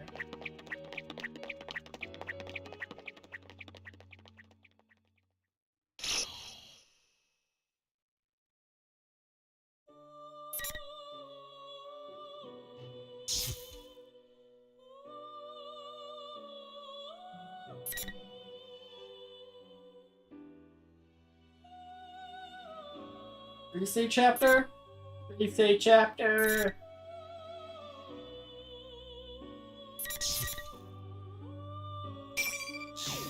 Resay chapter! What is this? What's happened here? What I saw when I finally reached Yasuinaba Station was an eerily distorted building, a town that turned into a maze. I kept walking for a while and eventually made it to the floodplain, but I didn't see any people around at all. And that feeling I've had ever since the train stopped so suddenly. But by the time I reached Inaba, that suspicion had changed into certainty. This is exactly like the TV world. But if that's true, then... I don't know what's going on, but if this is the same as the TV world, then there's something I can do. Concentrate hard and speak to the presence sleeping inside me, the way I've gotten so used to doing. Come, persona! I knew it! I can use my persona. I don't know what's going on, but I might be able to find everyone. I concentrate once again and search for presences. My senses slowly sharpen. First I can only feel out what's near me, but then it extends further and further out. Eventually, my senses spread all across the town, like I'm reaching my arms out wide. The readings I get are faint and hazy, probably because of the red fog everywhere, but I still pick up on several familiar presences. But it doesn't seem like my attempts to reach them are working. Really no use after all. Even though we have the same type of power, I wonder if things would be different if Fuka-san was doing this. Just the other day, Fuka-san saved everyone from a bad situation, much farther away than I could manage. If she were here, she could probably support her companions even through this fog. I don't have the power to fight. I can't even give proper backup. I'm no good to anyone. My concentration breaks, and what readings I had slip into the fog. Just as I'm about to fall to my knees in despair, a strong reading I can sense even without focusing appears in the sky. Huh? What? It's a bird? It's a plane? No, it's Elizabeth! Elizabeth? Lost. Down from the sky with a loud declaration comes a woman in blue. The lady descends slightly and gazes at the dumbstruck look on my face, with a slightly cocked head. Please excuse my raucous entrance. If I recall correctly, you are everyone's Rosette, the announcer of the P1 Grand Prix, no? Huh? That wasn't really me. Wait, who are you? You know, I remember those blue clothes from the P1 Grand Prix. She's the one with tremendous power that General Teddy was mad at, calling her an intruder. I don't think she's an enemy. Granted, I have no idea who she is. Oh, pardon me. I am Elizabeth, the wandering elevator attendant who has presently totally abandoned her duties. I once presided over a certain power in a certain room, but for opaque reasons I am brilliantly? No, currently on a wandering journey. You presided over power? Okay. Greatestly, exactly. It feels odd to bring this up, but it was okay for you to abandon your duties? Oh? Can you explain the question? You played a lot of Elizabeth and you in Cross-Tag. I guess I kind of abandoned my duties once too. I ran away from where I was, but now that I'm trying to make a comeback, it's been really tough. This news of a comeback concert isn't grabbing me either. A concert, you say? I know of such things. It is a mysterious ritual that only chosen ones can perform. Within a flood of sound that tempts people, The crowd repeats a chaotic dance to their heart's content, eventually achieving a state of rapture. It's not like that. By the way, Miss Rosette, are you sure that you should be reposing in a place like this? Huh? I have been observing this town state for some time now, and it seems this red fog has completely enveloped it.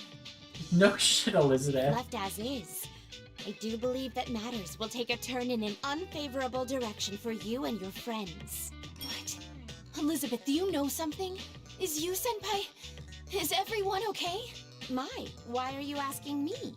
When it comes to searching for your friends, I recall your power being uniquely suited to the task. I can't find anything in all this fog. It's no use. I see. In other words, you are grieving for your powerlessness, electing to stand here without attempting to search for your friends on your own. What a disappointing turn of events. Jesus. I have no interest in such a dull person. Please excuse me. Jesus, Elizabeth. God damn. He's right. Why was I standing around here? Why did I keep worrying so much? Everyone may be in trouble, but I can move. I can think. I might even be able to help. If I can get close enough to pick up on everyone's location. Until I've run around so much I can't take another step. Searched as hard as I can and done everything in my power. I have no right to whine that it's no use. Elizabeth! What seems to be the matter? I have already lost interest in... No, I just wanted to thank you. I'll try doing what I can. Oh, what a horrific change of heart. Or is that heroic? Either way, it seems you have realized the potential that slumbers within you. Truly impressive. But if you were to encounter a shadow right now, your current strength would not be sufficient to fully beat the snot out of it. Huh? Which is why I have the sudden urge to test whether your resolve is truly sincere. Oh, shit. Wait, what are you... Please, do not waste your breath as I come at you. Your fate is in the cards. Huh? Oh, why is this happening? No, I need to go look for everyone. The shadow that appears behind Elizabeth swings its sword, a shockwave shoots forward, parting the red fog and gouging the concrete at my feet. This isn't good. At this rate, Elizabeth will wipe me out before I can find everyone. No, I'm going to protect you, Senpai, and all the others no matter what. I will not miss again. I hope you are prepared. Persona!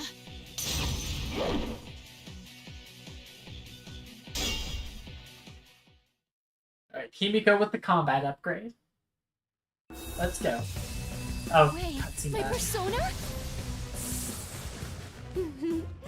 I'm starting to grow excited.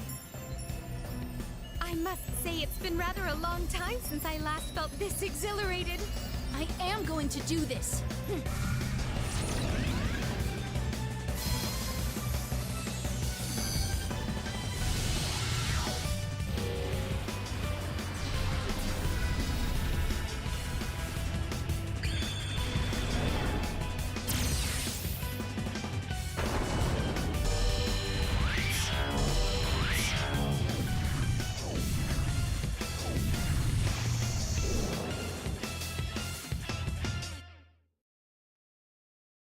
Kimiko combat mode.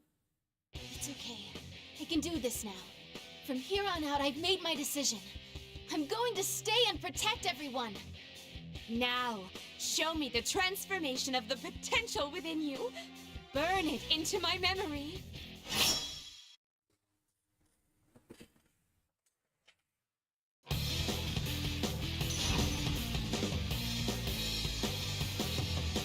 Animation kind of reminds me of Digivolving? Kind of, yeah.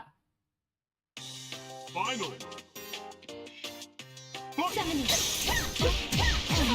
Killer move. You're frozen now. I was shocked. I see. Here come on. Oopsie daisy. I was shocked. Here is some electricity. Let's change things up. What? Oh no. Wrap this up. Oh no. That should be fine to see. Huh? As I anticipated. They turned into cards! Penalty. Bloody hell. Here. Opening my door. Okay. Impressive. Wrap this up. Impressive. Oh no. That should do it. What? Oh no. Wrap this up. Check it out. Impressive. That should do it. Well done. God, Jesus, Elizabeth. Elizabeth is really the queen of fucking my shit up. Jesus. What? Truly impressive. You have indeed shown me the power of mankind's potential. Elizabeth lightly brushes away the dust on her clothes from the fight and smiles. Why did you help me out? Help you? I didn't even have the shiniest intention of helping you. But I didn't know that my persona could do that stuff. Isn't that why you helped me? I see. That was not my intention at all. But if you say so, then I'm starting to get the sense that it may be true. In which case, it would only be natural to demand worthy compensation for such assistance. Whoa, whoa, whoa, whoa, whoa, hey, hey, hey. Huh? Wait, are you asking me for money? Or perhaps your soul? Oh. Whoa, definitely not. A ticket to your comeback concert would do as well. Oh, I could probably swing that. No. I believe I shall ask for this world's future instead. That's pretty vague. Either way, it is decided. A struggle between solitude and bonds. The two great potentials of mankind is about to begin. I have no intention of assisting either side, but neither can I dismiss the contest as irrelevant to me. You lost me there. But what you're talking about is why this town got messed up, right? Indeed.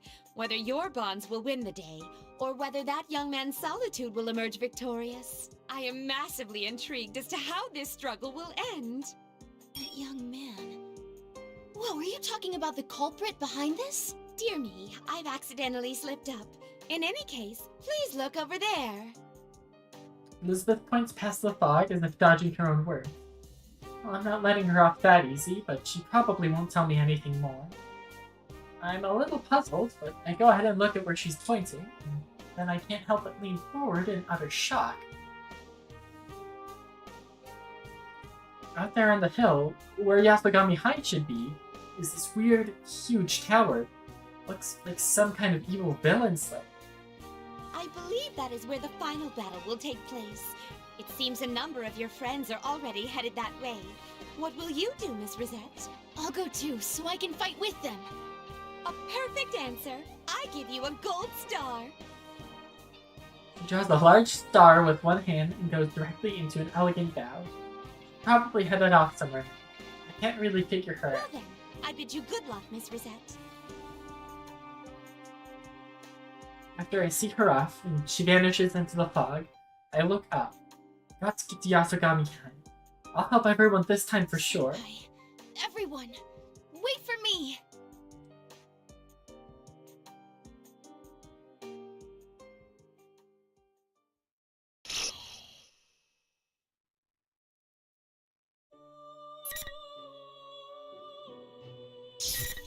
Man, they really just give Rise short chapters.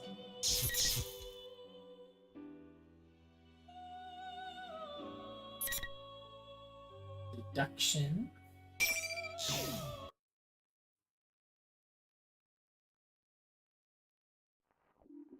The town becomes a labyrinth as the clock strikes midnight. It's just like the dark hour described in those documents.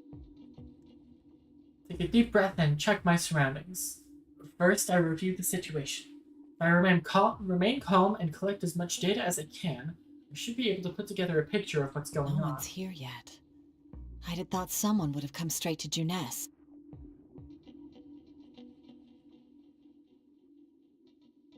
From what I could tell on my way here, the town is utterly empty. Are you sent by the others already? If this phenomenon is the same as the Dark Hour from the documents, then the only ones capable of moving about in it are persona users like us. But why? If this was deliberately induced, then what is the culprit's aim in doing so? Since my call with Labrys was cut off, I have no idea about her safety either. Is the helicopter she and her companions were riding safe? And what's happened to Mitsuru-san and her retinue? This is a dangerous line of thought. I'm losing my cool and can't keep my thoughts straight. I'm no detective in this state. Calm down. If I start worrying, there'll be no end to it. Take another deep breath. I know already that the red fog filling the area isn't poisonous at first blush. I did consider that the enemy might be employing an airborne toxin, but the whole town is covered in the stuff, and there's no way to move about while still avoiding. Still, it may be best to try not to breathe it in to the extent I can avoid it. Huh? Naoto-kun? Huh? I'm thrown for a loop at being called out of the blue. I'm so lost in thought that my reaction is slightly delayed. Chie-senpai, is that you? Uh-huh. Why? Thank goodness you're safe. What about the others? How should I know? They've got nothing to do with me. A cheerful answer to the tone which sounds like Chie-senpai's usual self. But her actual words ring a warning bell in my My mind. senses seem untampered with. From which I take it that you are not Chie-senpai. Who are you? Little me? I'm Chie Satonaka, though I'm a fake one, based on the real Chie. I see. So you make no effort to hide your true nature. And what are your intentions? What a foolish question, even for me. The town was covered in the strange red fog shortly after the disappearance of Mitsuru-san and her people. And now a false Chie-senpai, identical to the real thing, stands before me. I have no inkling as to the enemy's goals, but it is at least apparent that they expect to fight us in order to accomplish them. Isn't it obvious? I came to fight you. Are you? Rather, is the culprit who created you the same one who seized Labrys? Or is it an accomplice of his? I want information right now. Even if what stands before me is an imitation, it is honestly answering me this much. I felt that it would be smarter to draw out as much information from it as possible. You really are sharp, aren't you, Naoto-kun? But who cares about any of that? Persona! What? A familiar shadow takes form behind the fake Chie-senpai. Impossible. As close as these fakes are, they're not the genuine article. Not only was this one able to summon the same persona that Chie-senpai uses, it did so in the real world? What in the world is going on here? After dodging the attack, I jump back and draw the gun at my side. This is no illusion. It was a heavy strike with considerable weight behind it. Did I surprise you? Oh, sorry, I meant it as a little read. It seems the circumstances are different from before. What sort of scheme is unfolding now? Solving that's supposed to be the detective's job. If you don't hurry and get ready, you'll get yourself hurt. So you have no intention of providing answers. Very well. Oh my god, this bitch again. That's our now-chan. It's so convenient for us that you catch on quick. Is that General Teddy? You understand without me having to explain, right? Thanks for participating in the P1 Climax. Now then, on to Now-chan's first round. Obviously, this is a serious battle with nowhere to run. Oh, and by the way, Mid-chan and the others you're looking for were smushed and captured by me, General Teddy. In other words, if you keep winning in the tournament, you might be able to save them.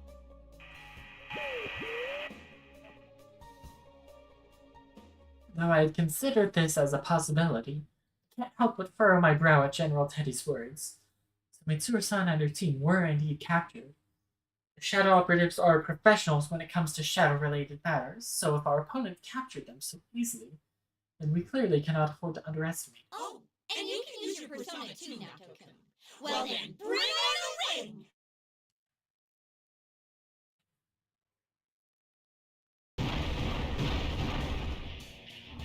Immediately after the fake's cry, red pillars appear mid-air, surrounding us. They swiftly fall, embedding themselves into the ground. So, this is the ring this time. I can surmise the basic rules. It's fair to say invisible walls stretch between the pillars, and I will not be able to proceed until the match is completed. In which case, there's only one option to open to me. seems I haven't time to waste, so I won't bother holding back. Persona! Great! That's the Naruto-kun I know! That makes it even more fun crushing you! I wouldn't be so certain. You can never win against me. True, Chie is like level 30, and Naoto is like 70 or 80.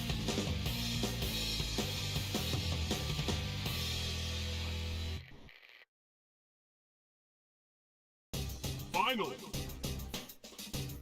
Fight! Oh, a throw follow-up. That's interesting.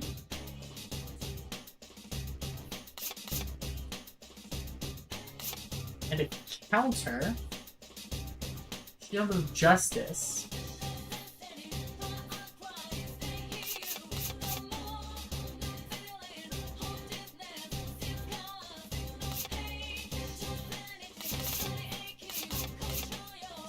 Megiddo? I've got to give that a shot. Set a trap in the ground or air. Trap is invisible till your opponent approaches it.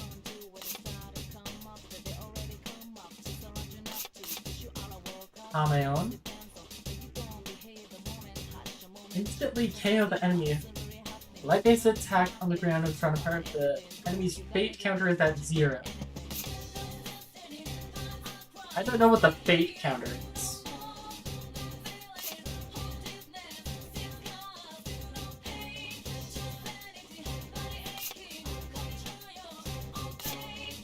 Judge of Hell. Insane name.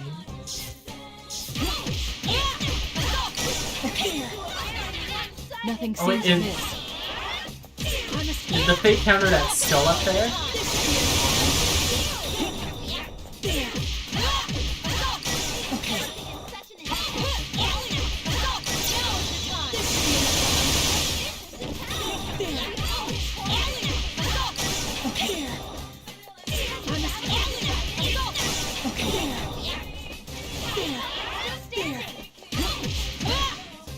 That was a perfect victory. Okay. They overwhelmed the opponent in the end. Naoto kind of insane. Oh, I lost. Well, I guess that's enough. As I said, you cannot win against me. Our forms can be mimicked, but you can never replicate our inner drive. Yeah, no, you did say that I would like Naoto. It was strong, though I wore a brave face to intimidate my opponent. If I put one foot wrong, it could have been me who was defeated. Naoto, that was a perfect victory.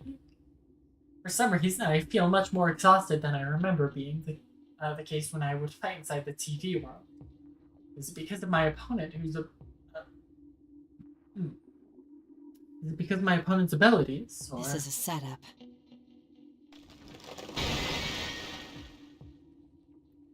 There's a mighty cracking sound, and the red pillars to the four sides of me shatter. I've evidently emerged the victor without any problems and gained the right to proceed.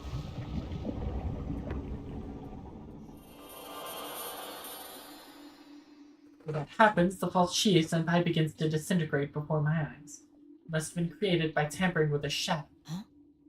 What is that? Oh boy, our fourth explanation of the gold dust floating up into the sky.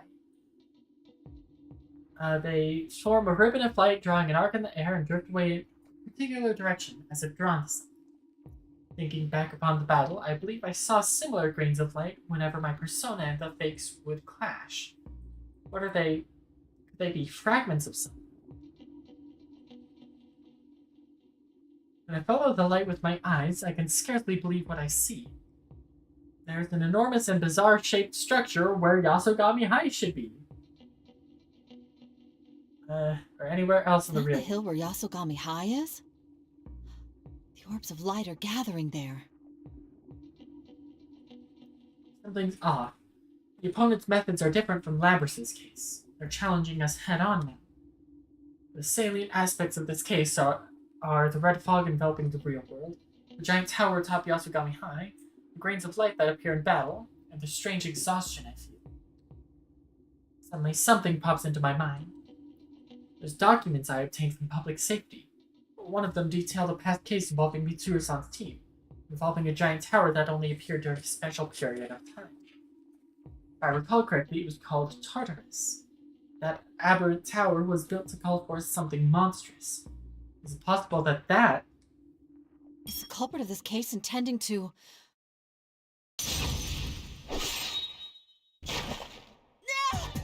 Oh, shit. I must ask that you not needlessly inquire further. Now is not yet the time. Possible. It was unlike my encounter with the false Chie-sen.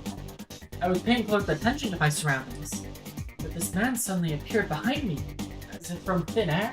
Naoto Shirogane, you will be making your exit here. Die.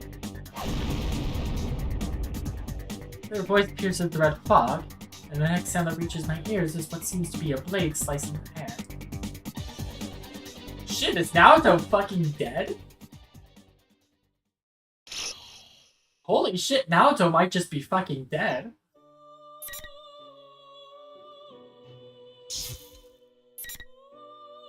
Oh, or not, okay. Adachi's rules. Let's catch up with this one. Oh boy, we got 4 whole characters there.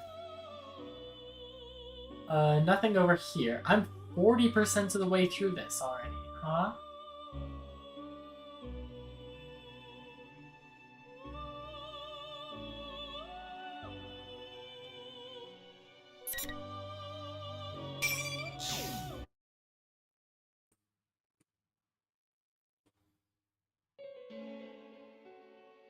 There's no doubt about it.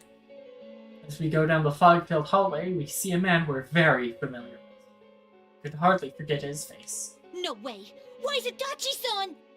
Could he be a fake? He was out here looking for cabbages when it all happened. Huh? Fake? Oh, right. I forgot about that whole thing going on. That friendly smile, joking manner, and contemptuously nonchalant laugh. There's no doubt this is the Adachi-san we know. Why? Why are you here? Huh? Oh, well, I had intended on staying well behaved. But someone begged me to help out. And you know, I'm not the kind of guy who can say no to something like that. Help out? You mean that show guy? Hmm? Have you guys already met? Oh, man. That doesn't matter! Don't tell me you're working with the culprit this time, too! Hey, no, you said that like he was an assistant last time. No, he was just straight up the culprit, Chie. Well, what do you think? Don't play dumb! If I don't like your answer, there'll be boot prints all over your face! I think he'd like that, Ah, Chie. who cares about all that? Come on, aren't you kids in serious trouble right now? What with all the world ending and all? So you are! You guys really like sticking your heads into dangerous situations, don't you? You don't gain anything in life from doing that, you know? Adachi-san, you said you would abide by the rules of this world. So why are you here? Rules. Rules, eh? Don't you understand how the real world is in trouble because of show? This isn't like the TV world, where only we were involved. Oh, man. I see you never learn. The only reason I took that brat up on his invitation was because I was bored. All the questions about what he's after or what's gonna happen to this town, I don't give a damn about any of it. What's he saying? Adachi, you lousy... Whoa, whoa, give me a break. I don't intend to get involved with kids like you anymore. Like, I bet you're honestly abiding by the rules here, because that's how you think. The rules here? You know, the one-on-one stuff. You don't even know what's gonna happen because of that. Honestly, brats like you barely even think. What's that supposed to mean? Like I keep saying, if you keep fighting them on their own terms, it could bite you in the ass. I bet he's collected quite a lot of those persona fragments by now. Huh? These scattered thoughts all come together when I hear what Adachi-san has to say. We've been vaguely watching those light particles fly up to the top of the tower, but are those what Sho was after? Could it be that the reason Sho set the rules to make us fight one-on-one was to give off more of those particles? Persona fragments, according to Adachi-san. During the constant fighting? Have we been inadvertently helping him? Oh man, you really hadn't noticed? You need to get your act together.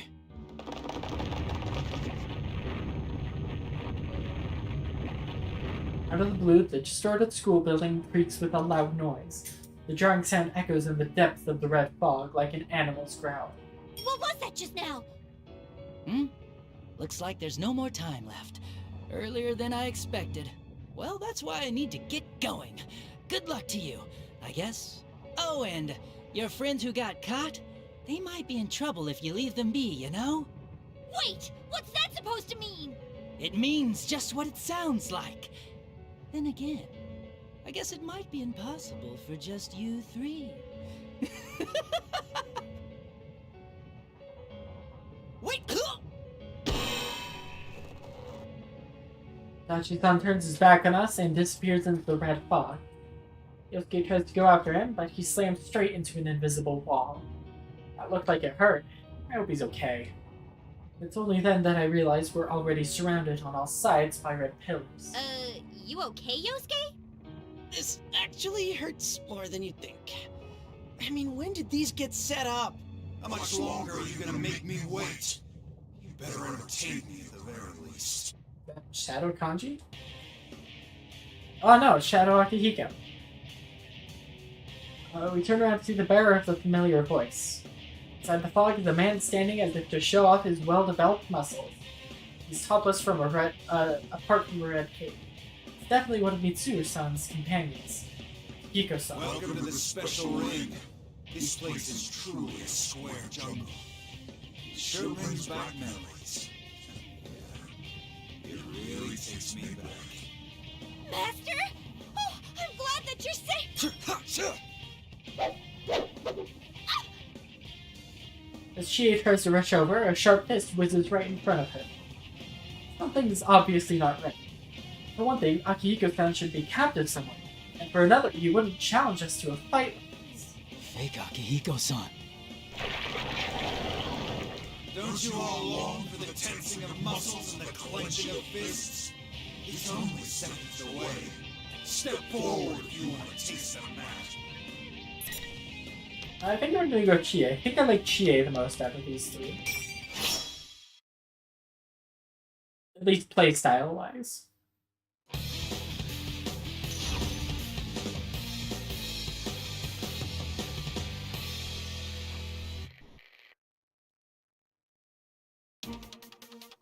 Finally!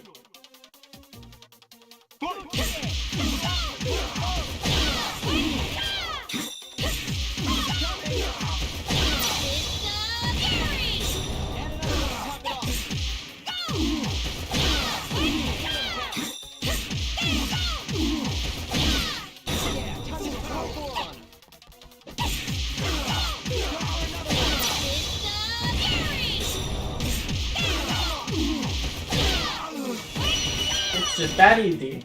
Alright, we won! Great work!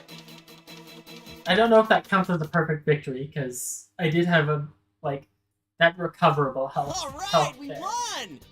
Wait, where did Adachi go?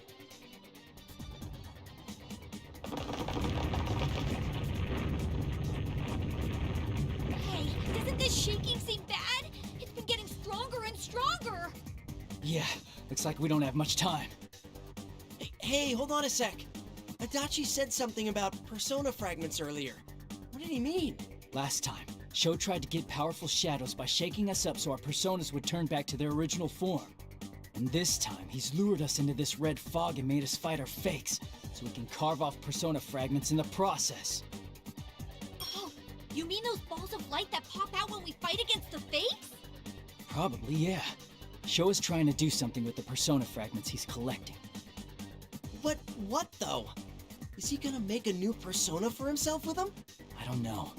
But all the persona fragments I saw so far were headed to the top of this tower. We might find our answers there. Trying to figure it out now won't do any good. We've fallen for the enemy's trap so far, but from here on out we're going on the counter. We have to avoid fighting fakes as much as we can. Rescue Mitsuru-san's team and get to the top of this tower. After we all nod to each other, we run with renewed purpose down the murky hallway. Sheesh, these hallways are too long. How far do they go? You'd think we'd have gotten to the stairs by now, at least. Maybe just running down the hallways won't work. Why don't we try going into the first open room we see? I mean, this place was connected in some messed up ways during the last P1 Grand Prix. You do have a point. But there's tons of classrooms here. Should we just start with the closest one? Whoa, bingo! Oh, good job, Yosuke! Past the open door is the unmistakable view of a classroom. On the wall inside is a set of familiar-looking school stairs connected to it like they were forced I still don't like this plan. We're gonna have to check every door we find from here on out. Don't worry, you can do it, Yosuke. Yeah, we'll be okay if we got Yosuke with us. What's with the blind trust in me? I don't remember you guys being such goody-goodies. What are you doing, Yosuke? Come on, you better hurry up! Why isn't anyone listening to me? Don't you think it's weird that you're about to leave me behind after saying all that nice stuff?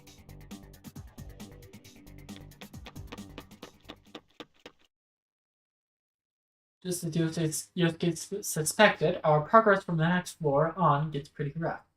We don't run into any fakes, but we don't make much headway either. How far have we climbed?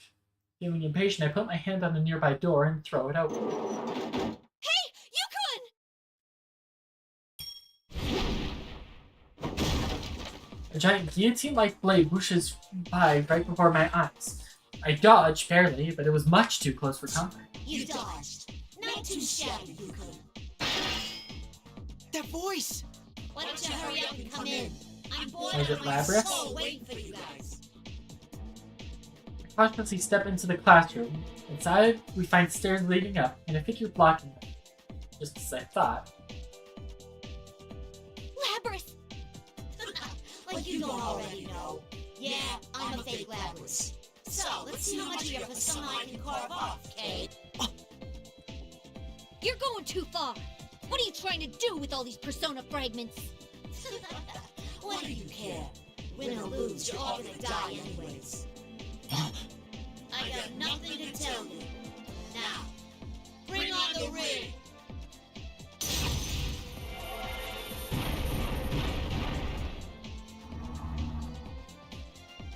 Red pillars fall from the classroom ceiling, and in their ominous glow, I can see Labrys' long-haired persona.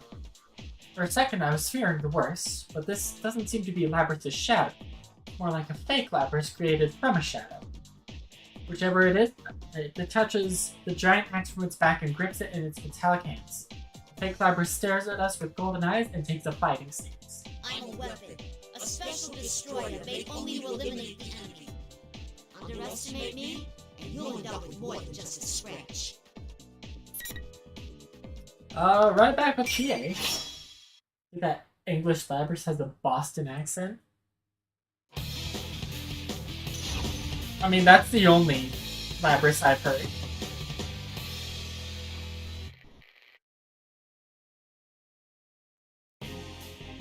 Final.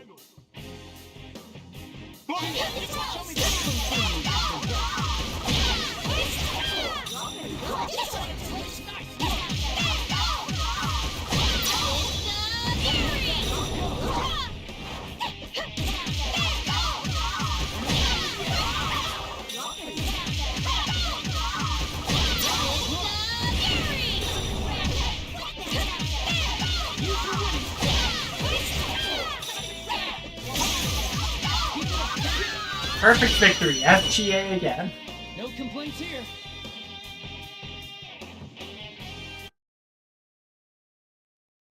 GA undefeatable.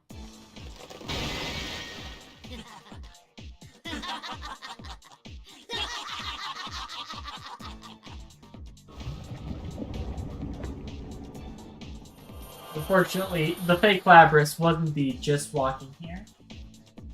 The fake begins to melt, and there's a loud crack as the red pillars shatter. At the same time, the persona fragments that were carved off in the battle turn to particles, flight, and float into the air. Oh no, the persona fragments!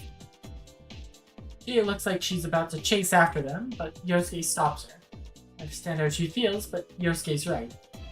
Once they scatter, there's nothing we can do now. It's fine. We just need to hurry on ahead. We're out of time. Yeah! Still, it's so frustrating!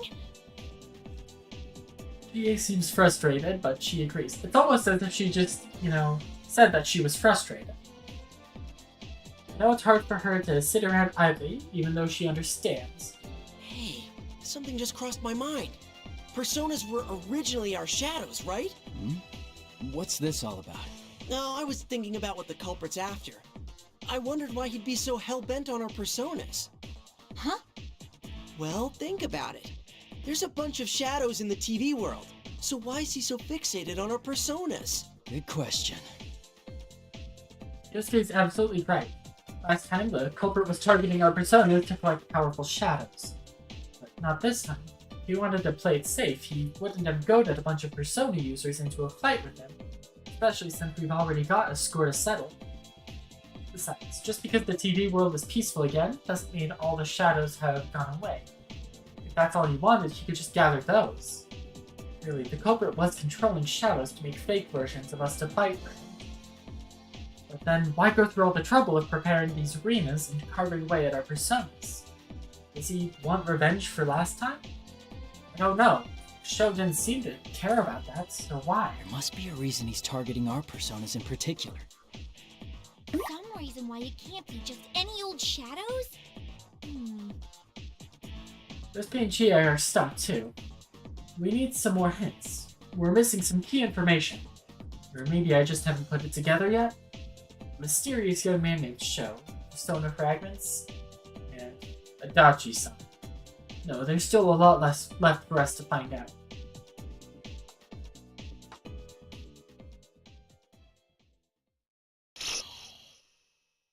Alright, let's go see the continuation of Naoto being fucking murdered.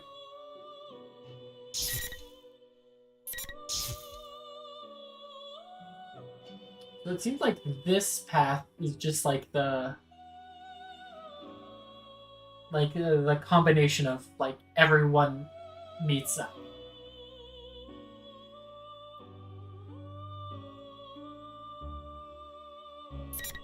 Naoto cornered.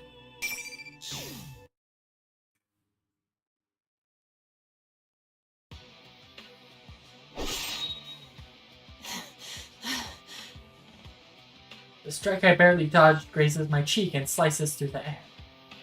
The pain of the initial blow, which struck my back, is beginning to affect my breathing.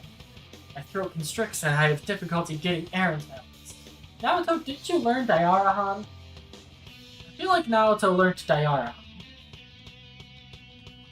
Only by force of will do I keep from blacking out as I look toward my assailant, who now approaches me. A young man, and he wears Yasugami. That's not a Yasugami High uniform. That's very green. You dodged. Such a struggle you put up. You're wasting my time. Who are you? I am Minazuki. Sho Minazuki. Around his waist? I am Oh, the one okay. who will destroy you, the Kirijo fools, and this world. So, you're the ones who captured Mitsuru-san and... Yes, I caught them off guard, just as I did with you here. It seems you're not very perceptive. Mitsuru-san and her people have fallen into enemy hands after all. It's hard to believe. Is this young man truly the mastermind behind these incidents? Though your intuition is impressive, for you to discern our plan after only one battle. It's an absurd scheme. What are you trying to summon with that tower? I gather that his plan is far more dreadful than what I had imagined at the start. That grotesque tower called Tartarus, which was brought forth to call upon something inhuman. What if the culprit in this case also intends on summoning something to this world? And what if the reason our enemy makes no move to hide the fakes and challenges us to legitimate fights is because they need to gather something before that thing can be achieved? Don't get me wrong. That in itself is not my objective. All I want is to grant a wish. A wish? Whose? There's no need for you to know. This isn't good. He's already close enough for the attack to reach me. He's still suffering from his earlier strength. Minazuki's next blow will surely cost me my life. I need to buy whatever time I can. You kidnapped Labrys and attempted to collect our personas before. But that's not the case this time. You're using Mitsuru-san and her team as hostages, and you've prepared fake versions of us to fight. There's only one reason why you'd create such elaborate imitations of us. even to the point of summoning personas, and have them challenge us. You set this entire scenario up so that we wouldn't think twice about fighting. That's right. Everything was set up from the start. The same rules as last time. Through drumming that impression into our heads, our opponent admit outright that they're fakes. And as a result, I had stopped trying to figure out the motivations behind their actions. Since they'd taken hostages and whooped this town, we concluded that we had no choice but to play along, and were willing to fight without further hesitation. But I suspect Minazuki must be gaining those shining particles I saw earlier through our battles with the fakes. Again, your intuition is impressive. By forcing you to fight in this fog, I am carving off bits of your personas. Carving off our personas? I've said too much. It seems our guests of honor have arrived. Minazuki turns his gaze to the sky and narrows his eyes, as if looking beyond the red fog.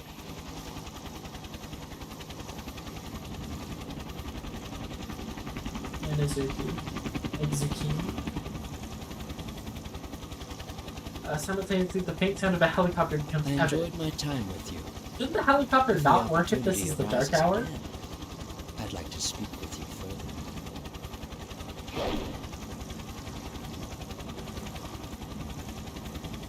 That Minazuki gracefully puts distance between us. The moment there's enough space for someone to intrude between us, a shadow comes dancing down from the sky as if awaiting that exact moment.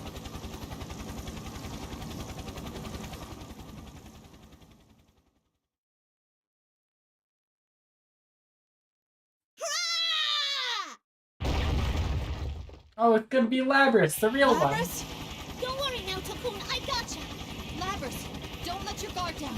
He's the one who attacked Mitsuru-san's group. This guy? Our guests of honor have arrived. I've been waiting for you, Shadow Operatives. Labrys stands between Minazuki and myself, as if shielding me. It seems I've been spared the worst-case scenario. The sound of the helicopter's rotors still remain in the sky above us. It appears to be slowly descending. I strongly suspect that a plume of dust is installed into that helicopter. I recall an entry in the public safety documents explaining how a plume of dust would enable machinery to continue functioning, even in supernatural spacetimes where no other electronics would work. It's unlike me to let my mind wander into matters of parascience. Perhaps it's the relief at my life no longer being in Who are you? Why are you doing all this? Who am I? That constant question.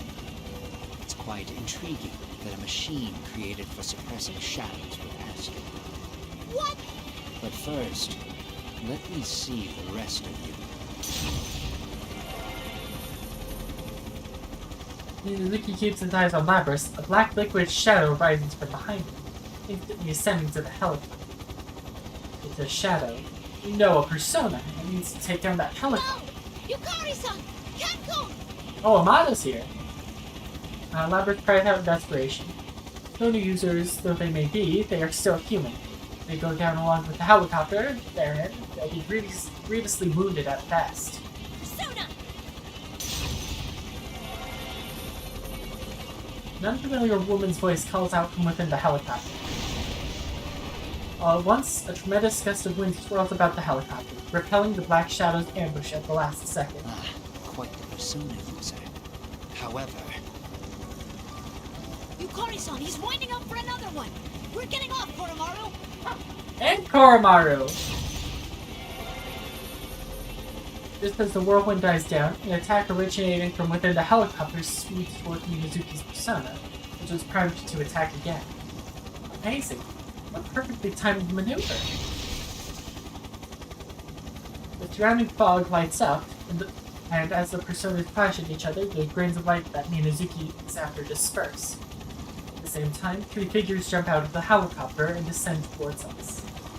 The whir of the helicopter's rotors increases, which I take to mean that it's flying off somewhere. So then, its objective from the start was to drop these people off here.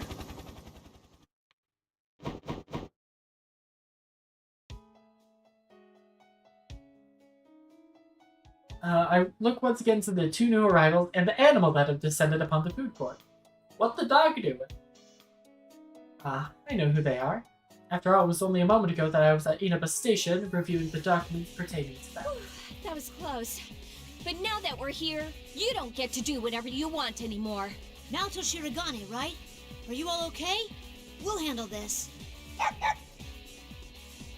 Obviously, they are older than the pictures in the documents, but the woman is Yukari Takeba, the calm boy is Kanemata, and the Snow White Shiba following closely at Ken-kun's heels is Horomaru!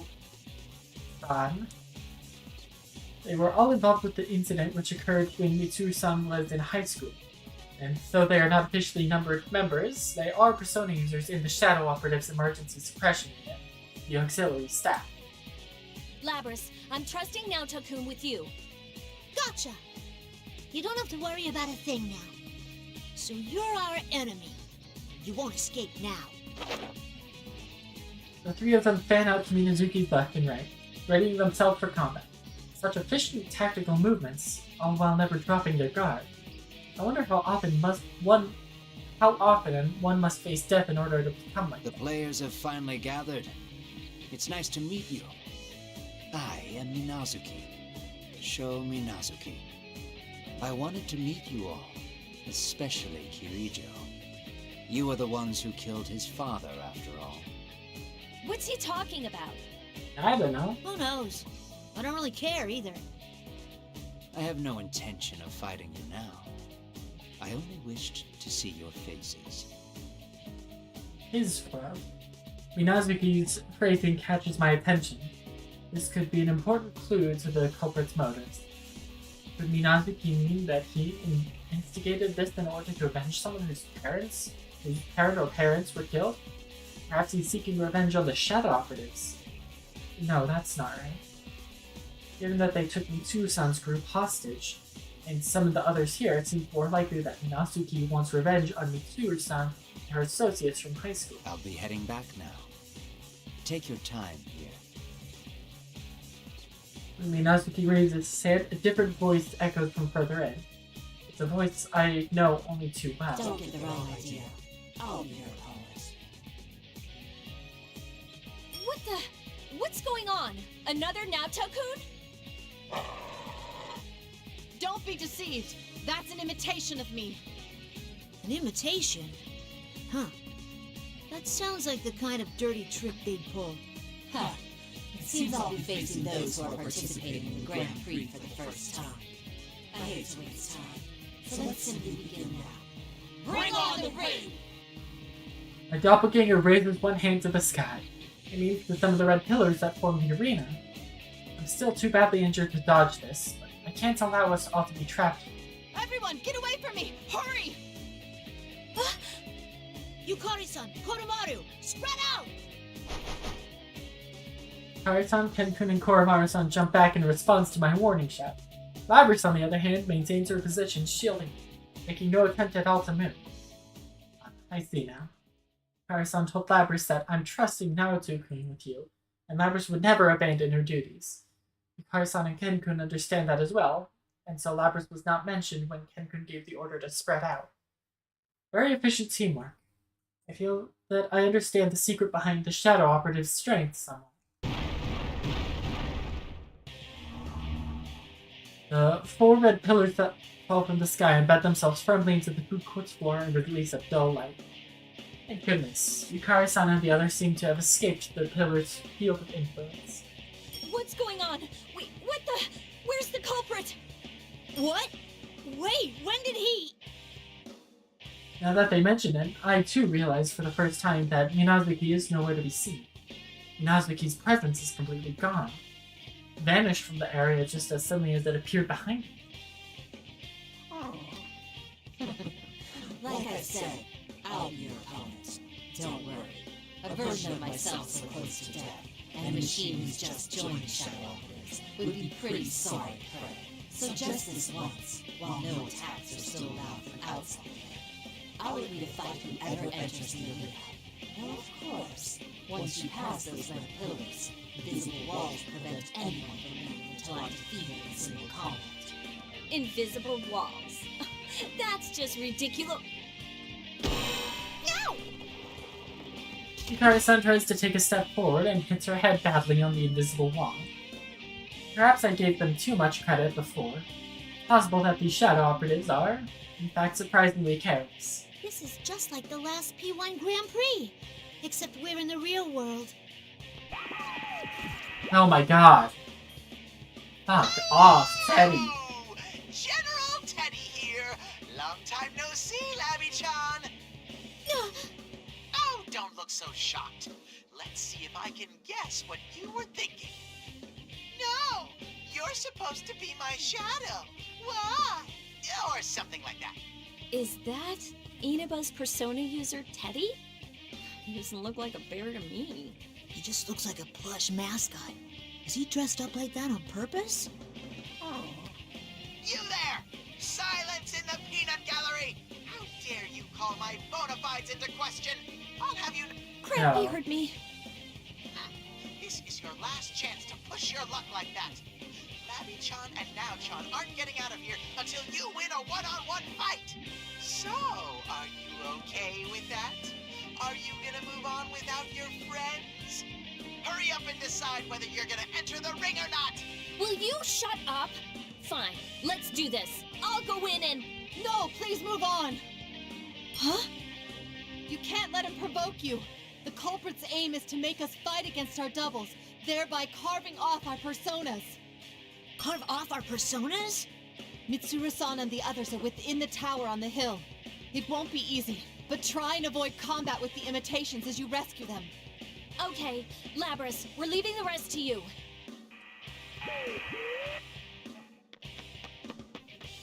Oh, what's this? They left you behind. I guess that's the extent of this friendship you go on about. That's not true. What about it is untrue? For it seems to me that the others moved on, leaving you two alone.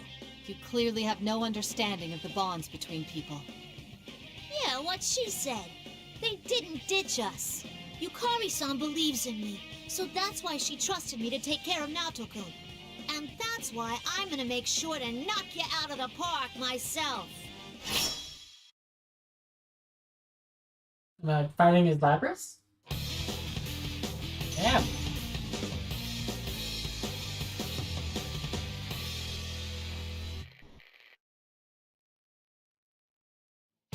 Finally!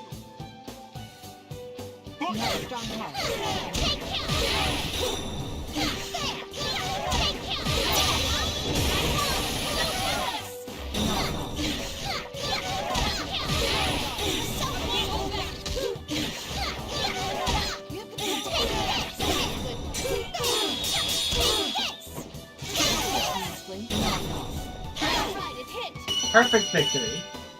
I have nothing to say. That was impeccable.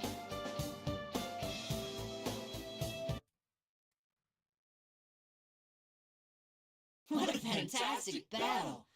We must have gathered a good many persona fragments just from that alone.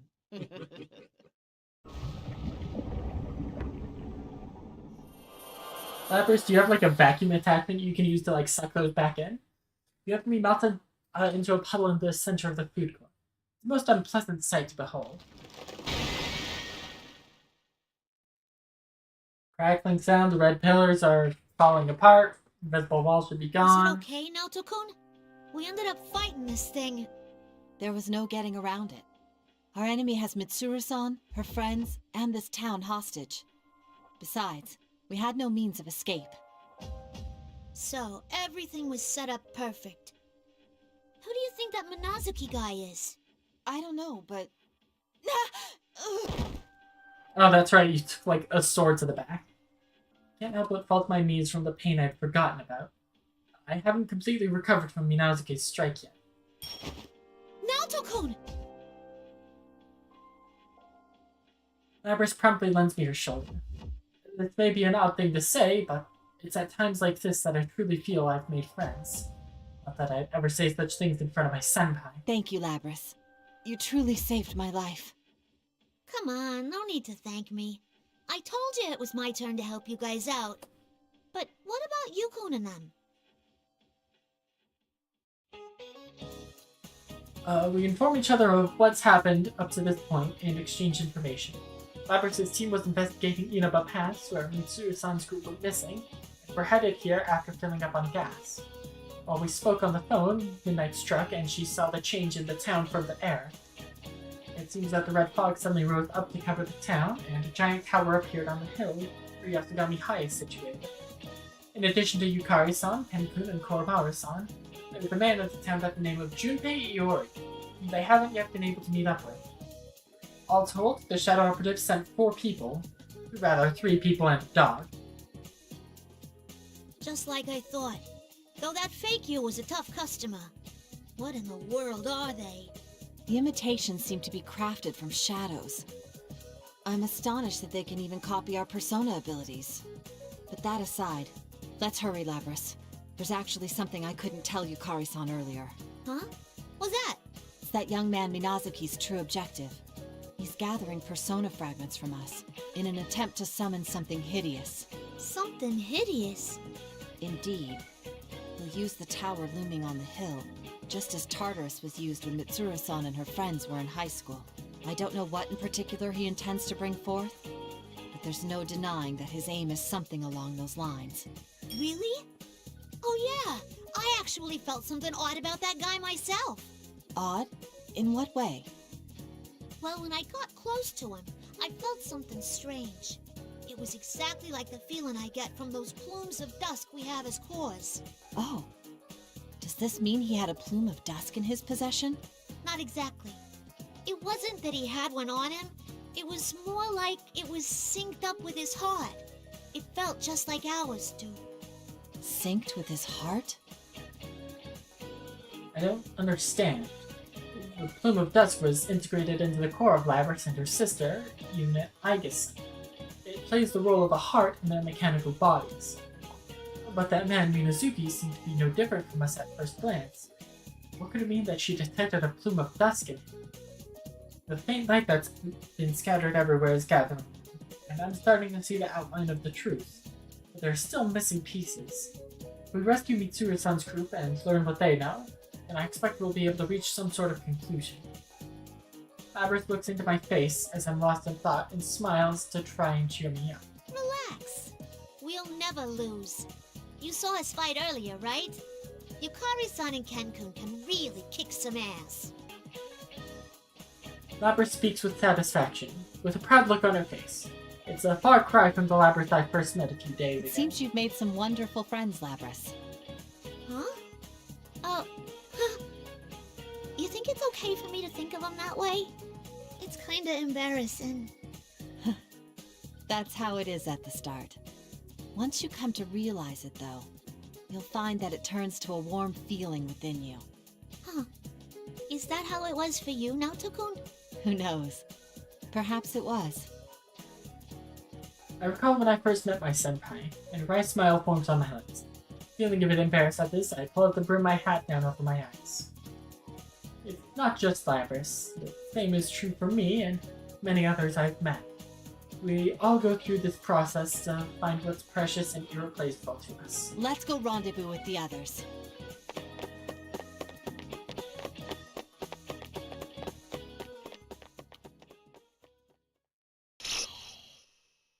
Okay, finally, that cutscene ended. I've had to go to the bathroom for the last, 15 minutes. Okay. Continuation of Yukiko. Just that. Okay. I'll be back in a bit. I need to go to the bathroom.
Alright, hello, I'm back.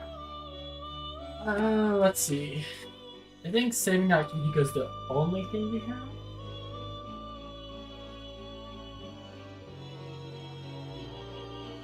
I don't know why I scrolled up, like, are we gonna find anything undone up there?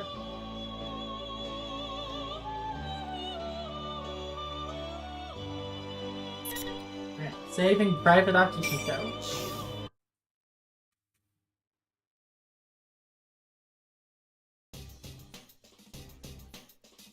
Forgot my phone stopped working. After Teddy's nose led us to Yasugami High, we saw what looked like the practice building and barged on in. But I don't know how long it's been since then. We've been wandering down every corner of the school through this damn red fog, looking for the stairs. We're slowly going higher, but... Was your school always this big? I think I'm done for. Look, my legs are turning into twigs. They were twigs to begin with. Quit your whining and get moving. I know.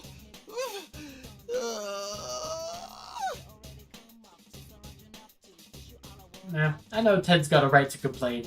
There's no knowing when the enemy might attack, and having to stay on guard all the time is tiring us out. Even Yukiko-senpai's got a hard look on her face. Well, it makes sense. I mean, the same goes for me, but these are her classmates we're talking about. Of course she's worried about it. If the school was always this big, I'd be late for class every day. That's what you're worried about? Man, how the hell is this place hooked up? Oh, could we try opening up a window and climb up the walls?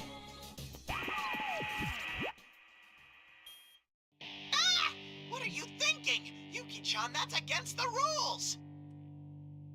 Suddenly the TV on the ceiling turns on, and that weird Ted comes on it. I don't really get this guy's deal. Can I just assume he's a fake Ted and leave it at that? Huh? The imposter's showing its face again! If you don't give up now, you're gonna get more than just a beating! What are you talking about, you moron?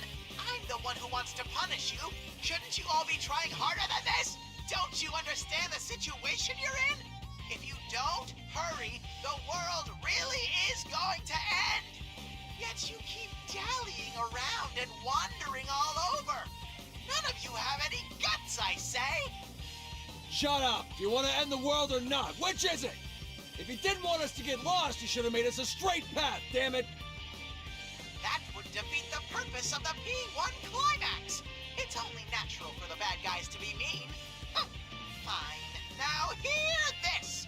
I, General Teddy, am gonna give you a warning because I'm so tear-jerkingly nice! Open up those tiny ears! If you don't hurry up at once, the lives of the captive princesses will be in danger soon! What? That ain't good. Thinking about it, it's been a while since the first Midnight Channel broadcast. Mitsuru-san and her guys were already strung up at that point.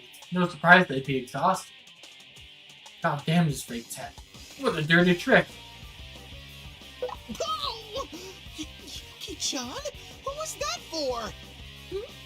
Oh, sorry. Looking at that Teddy made me angry for some reason. How tyrannical! The bear on screen and adorable little moi are totally unrelated!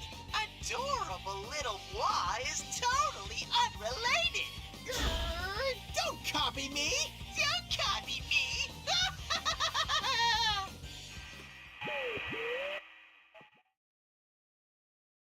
Fake Ted gives one last smirky laugh to taunt Teddy before the red fog covers them up on the monitor and he's gone. Looks like we better hurry and find Mitsuru-san and rescue her gang too. You're right. We should focus on that before we head higher up. Alrighty then! Time to open up my bear nose once again! Wait,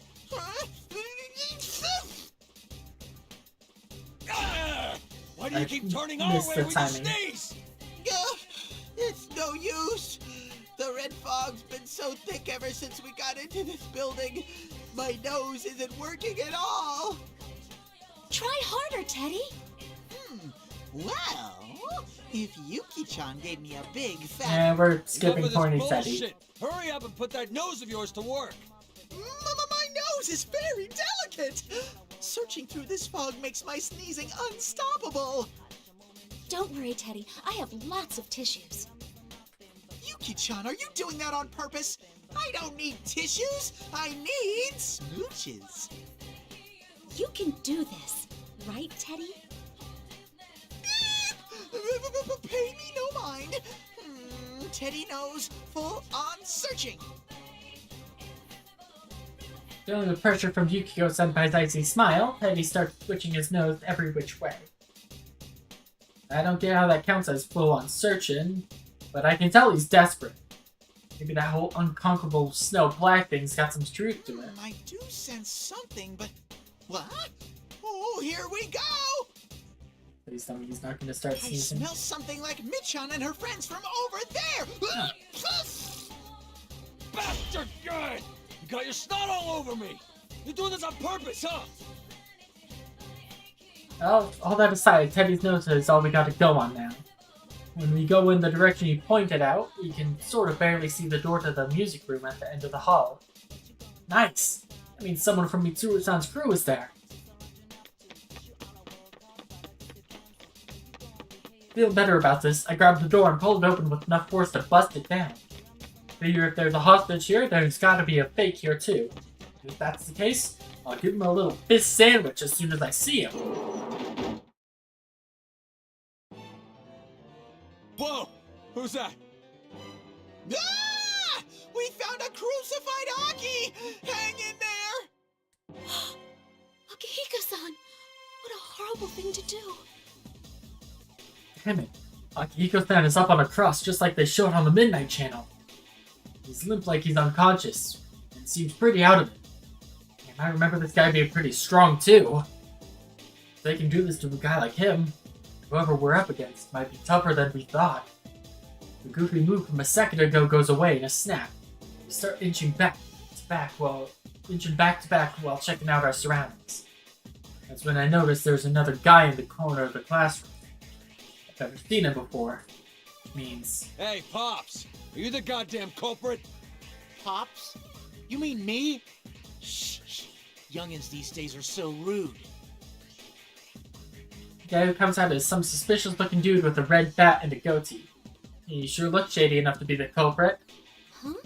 Is he really the culprit in this? He seems a little flaky. Trash talking me already, huh?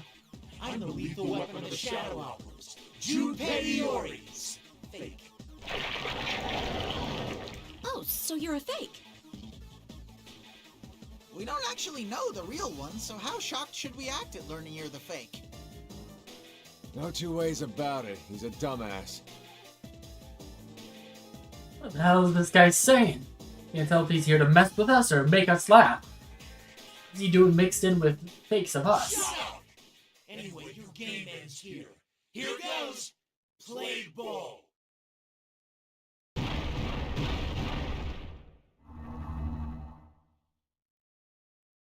Suddenly, red pillars descend. We get surrounded by invisible walls. You can't see them, but by going on other fights, it must be there, right? Well, I ain't gonna sweat the details. No matter whose fake this is, it's the enemy, and that means he's getting an ass Hold it right there! The real Junpei Iori, at your service! Huh?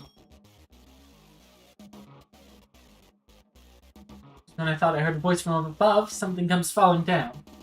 Could that be...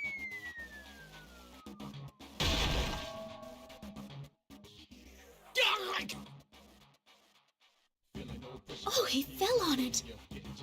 He's not moving at all. I guess he's out cold.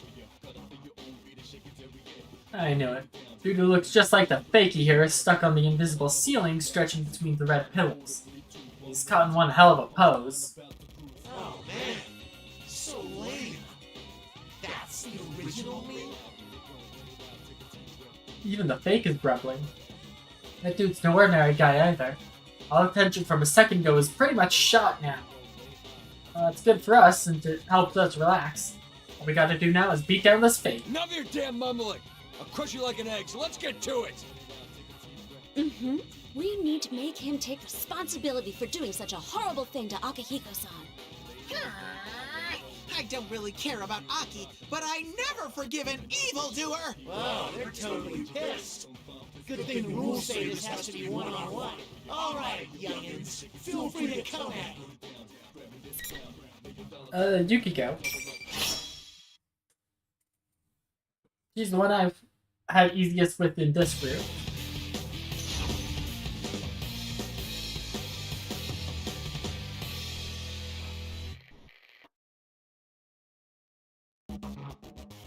Finally!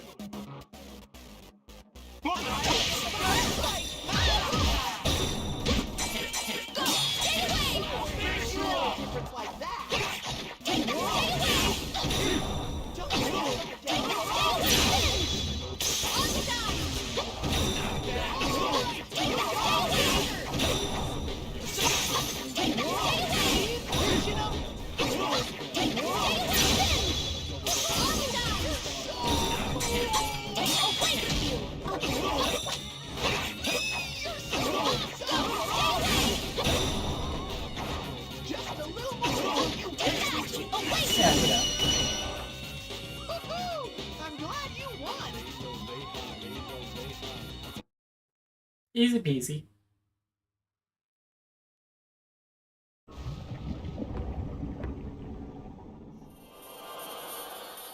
All right! In your face, damn it! Time for a fist pump. That fake seemed like an idiot, but he was pretty impressive. I wonder he's the something operatives of little webbing? Something like that. Guess this means the real one's pretty strong too. So I hear, yep, red pillar shatter. Oh yeah, I forgot someone was stuck up there. Oh crap, wasn't he unconscious? Junpei Iori at your service! Before we have time to worry, that Junpei guy lands right next to the melting fake with a loud thud. He then tries to strike a pose, but his legs must get numb or something because he starts writhing in pain without a word. Yeah, it fell from pretty far up there after all. Do you think he's okay? In any sense, I mean. I don't know.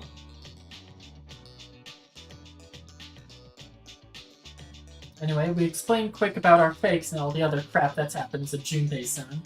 It seems like he's doing okay. Said he came to Inaba because he heard Mitsuru-san's crew went missing. He got lost in the school. He happened to spot Akihiko-san and us from the connecting passageway and jumped down from there. He had the worst timing. That's kind of would have been a pretty great comedy stunt. At any rate, we hurry to the cross and get Akihiko-san down quick, but he doesn't come to it straight away. I think he's pretty drained. Akihiko-san! Are you okay, Akihiko-san? Damn it! Who did this to you? You're one of the shadow operatives, right, Junpei-san? Huh? Yeah, I am, but how do you guys know about that? Hey, weren't you using personas too? Looks like Junpei-san really doesn't know, so we ended up having to explain everything in detail, including our fight against Akihiko-san and his friends in the P1 Grand Prix the other day. So that's how Akihiko-san got caught. I'm still kind of fuzzy on this stuff about the TV world and whatnot, but I think I get the gist of it. Oh, right. I never introduced myself properly. I'm Junpei Iori. People call me the Shadow Operative's lethal weapon. Thanks for sticking up for Akihiko-san earlier. I'm Yukiko Amagi, a third year at Yasugami High. Sup? I'm Kanji Tatsumi, the second year. And, who's this blue Daruma doll? Who are you calling a blue Daruma doll? I'm an Adora Bear. Adora Bear? Oh, is that one of the monsters that shows up in Featherman?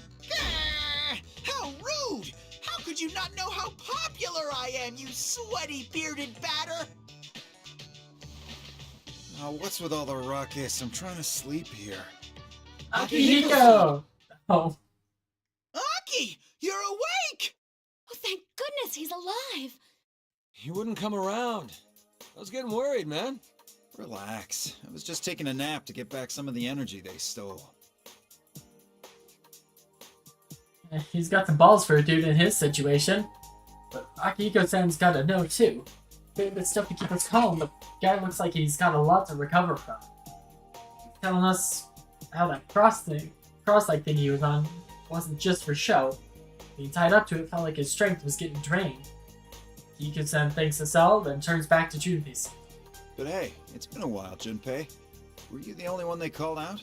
Actually, I was more of a lone samurai. I got a call from Yucatan, but my phone ran out of juice during the call. When I got here, something weird had happened to the town. I thought everyone was headed for this Tartarus-looking tower, so I came to check it out. Oh, Yucatan should be with Ken, Koromaru, and this Labrys girl, who I guess is Aigis' sister.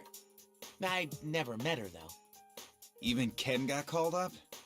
Oh man, I'm ashamed of myself. But why did you come to Inaba? Did you find out something about Labrys' case? Well, we heard that the shadow presence had ramped up in Inaba. We were headed here to look into why that happened. But while we were on our way, our car got ambushed and... well, you know the rest. Damn it! That culprit's one sick bastard. How dare he torture you? Huh? They didn't torture me or anything. They didn't? But you're wounded all over, and your clothes are all ripped up. That's just how he goes around. What about my clothes? What are you saying, Junpei? Aki always looks like... God damn it, Ted! Shut your damn mouth! Huh? Oh, I get it. Yeah, never mind, Akihiko-san. Sorry for talking weird like that. Oh, damn it, Ted. That was too close. All guys got stuff they don't want people to know about. It ain't a matter of hiding the truth or not. It's just a time and a place to bring it up. But you don't go bringing it up for other people. Oh, that reminds me, though. This feels like that other thing we know all too well. Is it just me? So, you noticed too. I mean, it's like... this is the dark hour, right? Dark hour? What's that? Basically, the dark hour is a hidden time that ordinary people don't know about. We fought once to get rid of it, but that used to only last about an hour every night. What's happening to this town doesn't seem so simple. That reminds me, General Teddy mentioned something like that.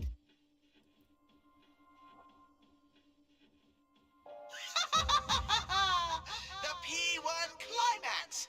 It's the end of the world! One-on-one deathmatch that's worthy of the name Climax! And best of all, if you don't win the one-on-one tournament to the finish within the hour, the world will end! No punches pulled this time!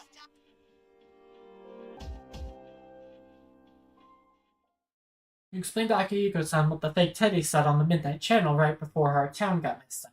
That's not good. We have to meet up with Mitsuru and the others as soon as possible.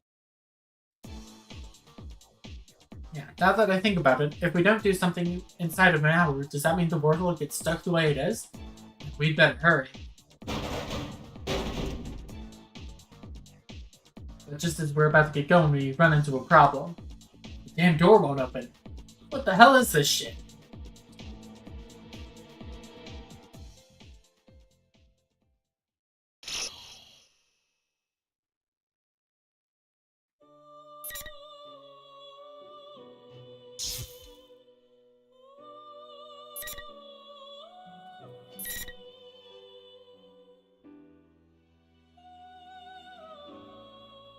Alright, we got 6 more of the main chute.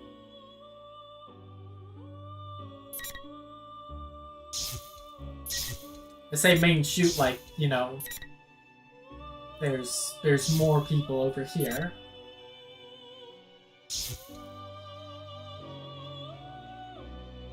Eventually Naoto's gonna join us. Probably like here, I imagine.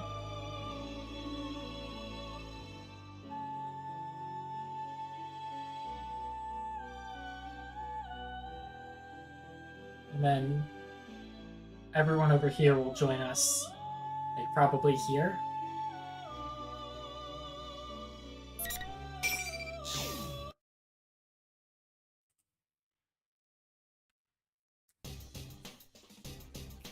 No matter how much we climb, the scenery remains the same.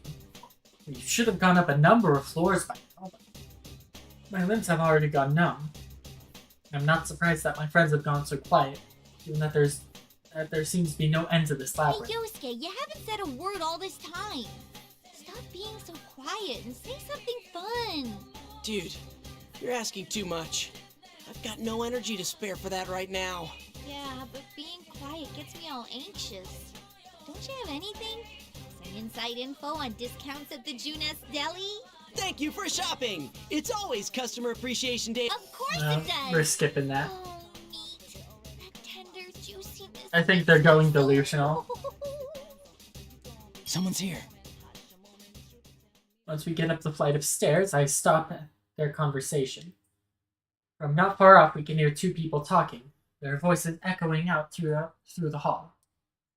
We move forward as quietly as we can to find that the voices are coming from a slightly opened classroom door. I am getting so bored. I should just go take out a couple of them. Whoa, hold on there. There's no need to get hasty when the plan's going so well, right? It'd be easier to just sit back and wait. Is that Sho and Adachi? Come on. These voices. Is that Adachi-san and Sho? Signal to Yosuke and Chie with my eyes, and we quietly peek into the classroom the voices are coming from. Huh? Where is this?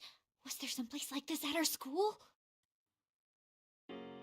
Oh, this is the Tartarus entrance. She is right. That eerie light and the bizarre things in there. The disturbing enough scene to make anyone who sees it deeply afraid. Where are we? There's no room like this anywhere in Yasugami High. But where in the world is the scenery from? It's from Tartarus. What are you talking so big for? Want me to stick my sword through your ears? Ooh, scary. Can't you calm down a bit? You won't beat anyone like that. And you came to get me because you needed me, no? You sure it's a good idea to kill me just because I rub you the wrong way? Cripes, what a wet blanket. Did you just come from a picnic out in the rain or something? Don't get the wrong idea. That guy has nothing to do with this. I can kill anyone I want if I feel like it.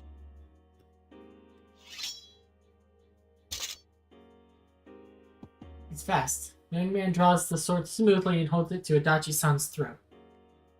The blade reflects the strange light in the unfamiliar room, making the scene even more eerie. What should I do? Adachi-san is in danger. Do I make a move?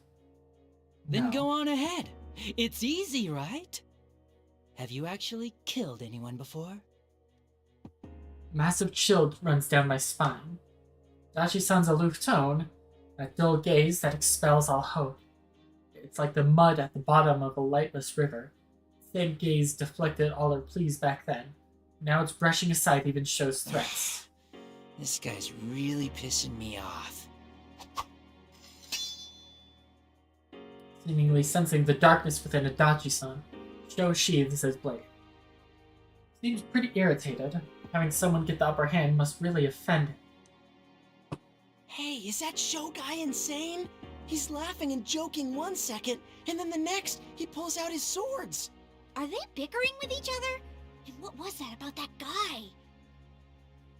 I heard the same thing. We thought up to now that everything we'd faced was all Sho's doing. It seems he had at least one accomplice. Not only that, but they summoned Adachi-san here as someone with talents important to their plan. Look, there's no need to fight. Once it descends, after all, the world's going to totally disappear. Why spend your time dealing with them, you know? Just ignore those kids. That's not the problem. I look at those guys and I can't stop gagging. They just herd together like best buds. I don't know why they're so full of themselves. It makes me want to beat the shit out of them. Get them to cry like babies. You get me? Do you? Suddenly, Sho's bloodthirsty madness-tinged gaze turns on us. The instant that Sho reaches towards his back, I yell to Yosuke and Chie directly behind me. Yosuke, Chie, get back!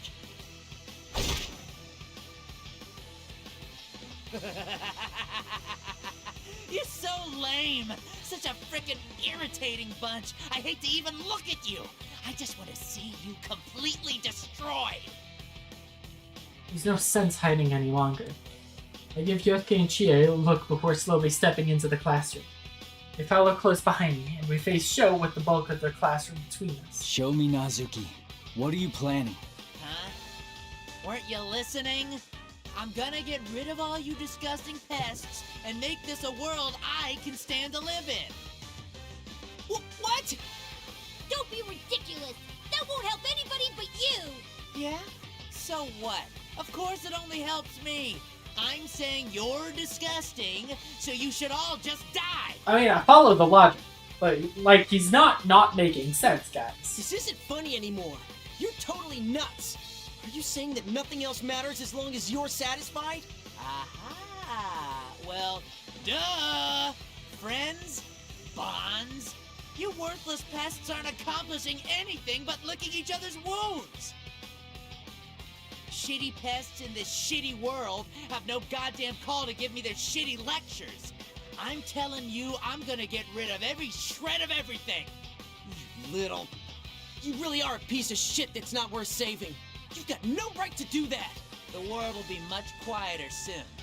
Just like here. A wonderful place where there's no one else. It's all for me! What?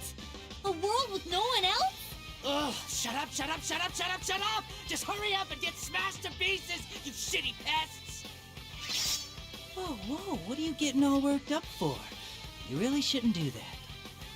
And you shut up too, you piece of shit! Come get me, I'll beat the life out of you. You'll be begging for mercy! Red pillars in the four corners of the room light up, and Sho readies his two swords in a stance I've never seen before. It looks preposterous at first glance, but I see it's actually very efficient and focused entirely on offense. This isn't some amateur style. It's the art of murder, instilled into him to guarantee a kill. There's no way I'm gonna let him win. I can't believe our town is such a mess because of that guy. There's no way I'm sitting back and letting it happen. I'm with you. We'll show you with our own fists how strong you can be when you have something to protect. Show strong. Don't let your guard down. Let's run it back with you.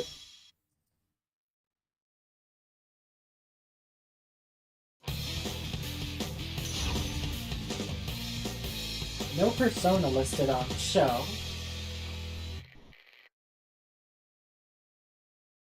But we do know that he has one. Bullshit! Bastard! Bastard! Bullshit! Bastard!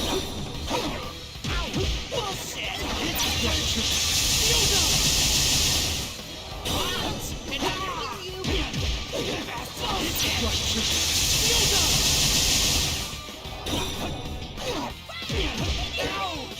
No! Easy.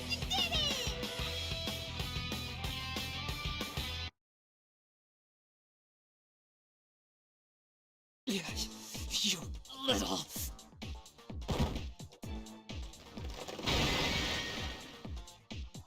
Final strike, Sho collapses. The shining red pillars in the corners of the room all shatter at once, and the invisible walls surrounding us seem to go with them. Sho had us beat on everything from power, speed, and physical stamina, but we managed to win. Because he never used his persona. We were all worried about the power of those red glowing eyes that kept us paralyzed, but Sho didn't use it even once during the battle. Now, could it be that he actually couldn't use it? What did I tell you? This is because you kept using those weird powers. You got all puffed up because of someone else's gift. Are we fighting you next, Adachi-san? Huh? Oh man, don't be ridiculous. Why would I do something that hard? Hard? Aren't you supposed to be on Sho's side? Sho's side? Give me a break. Come on. Isn't there someone else besides me you should be worrying about? Someone we should worry about. Oh, you mean that guy Sho mentioned? Damn, so he does have an accomplice. No, something tells me that's not it. Dachi-san's still looking at Sho collapsed on the ground. What's he so interested in? I'm about to ask, but before I can, he starts to move. Persona. The voice is very similar to Sho's, but it's obviously not him.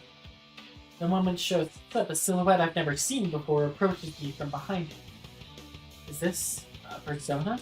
You move! Yukon! I can't dodge this. No sooner does the thought flash into my mind than Yosuke and Chie run over, positioning themselves between me and the approaching silhouette to shield me. No, if they do that...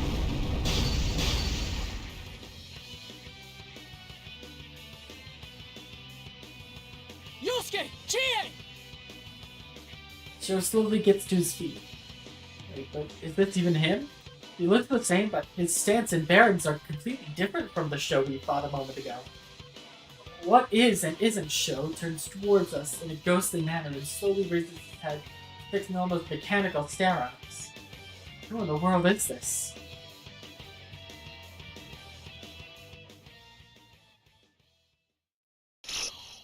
To be continued.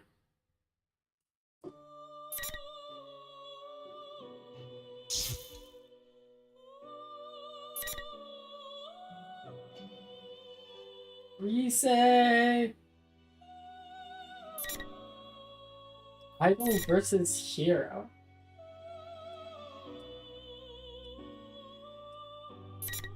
There we go.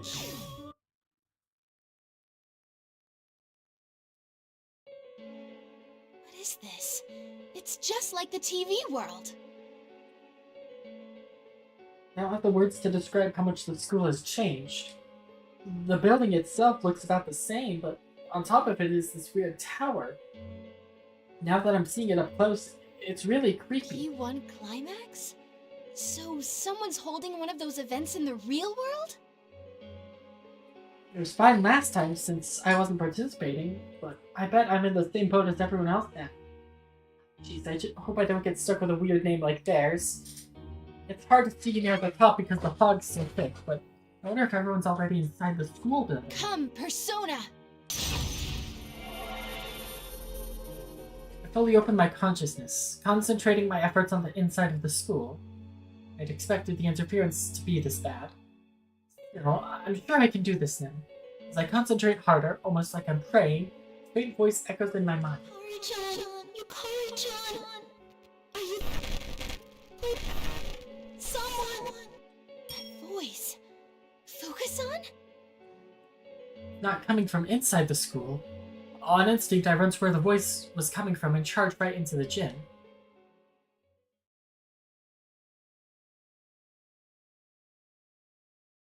It's a total mess in here. Carelessly placed filming equipment, folding chairs stacked up to the ceiling, you name it. I look towards the stage in the midst of the creeping red fog, where I see an even more shocking sight. Fukusan!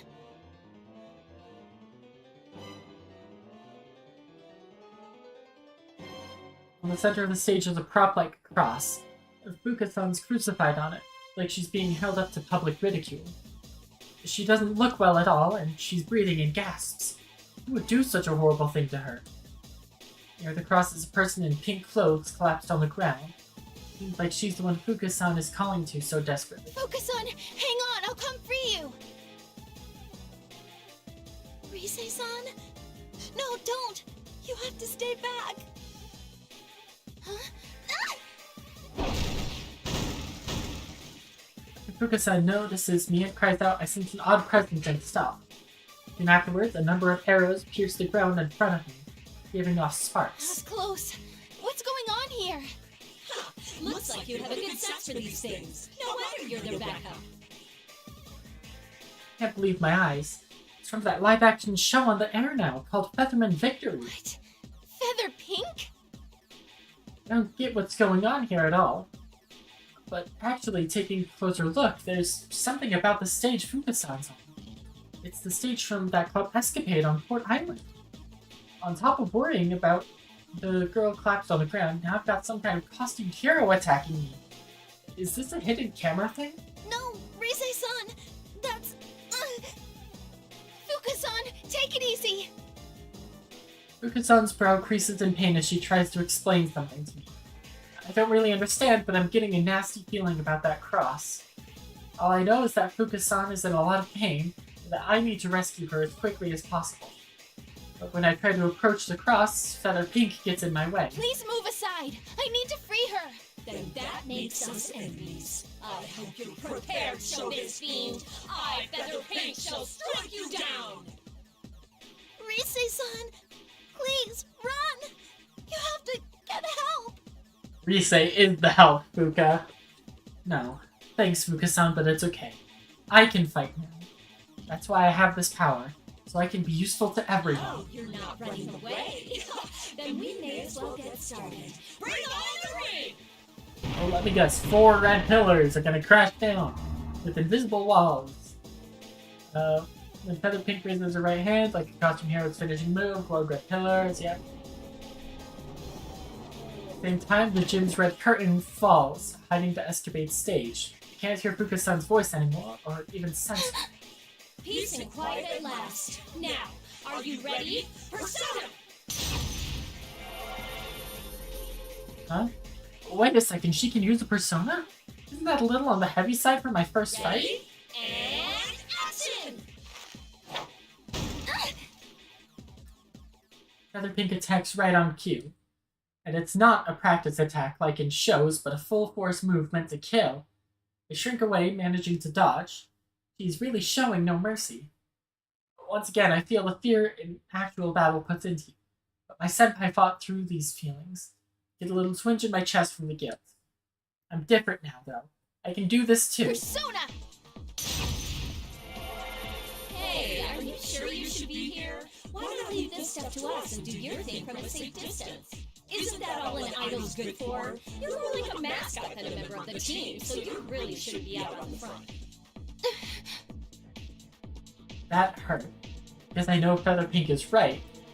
No matter how much I say that that's not how it is, and that I don't want to be like that anymore, the truth is the truth. My ideals aren't easily understood by others. All the same, past pretending my flaws don't exist. All I can do is accept them without letting them defeat me, and keep trying my best. I won't make any excuses. You're right. But no matter what you say, I won't let you beat me!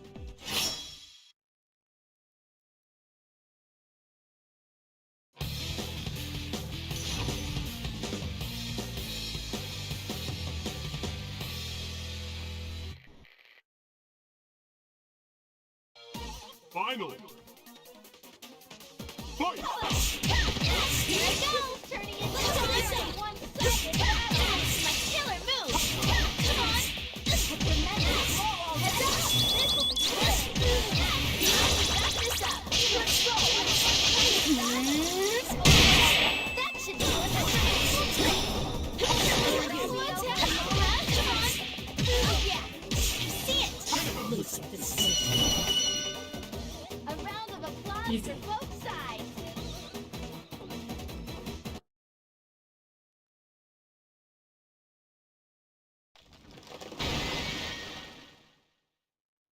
When the battle ends and Feather Pink collapses to the gymnasium floor, the red pillars surrounding us shatter as well. Let me guess. Golden orbs float out. And afterwards, what used to be Feather Pink melts and disappears while spitting out some kind of shining powder. It disappeared. Was she a shadow? As I stand stunned at the sight before me, the curtain rises again without a sound. Right, Fuka-san. I clamber up onto the stage and use my persona to release her from the cross. Focus-on, are you alright? Mm-hmm. Thank you, Rise-san. So you can fight with your persona now? That's amazing. Oh, is it Fuka's turn to have, like, a uselessness, like, complex? That's right, Yukari-chan. Rise-san, she needs your help more than I do. She guarded me and... You mean that lady in pink? Okay, one sec. Fuka-san seems really exhausted. Speaking at all is hard for her in this state. I help up the person in pink who collapsed a little ways away, and I'm surprised at what I see.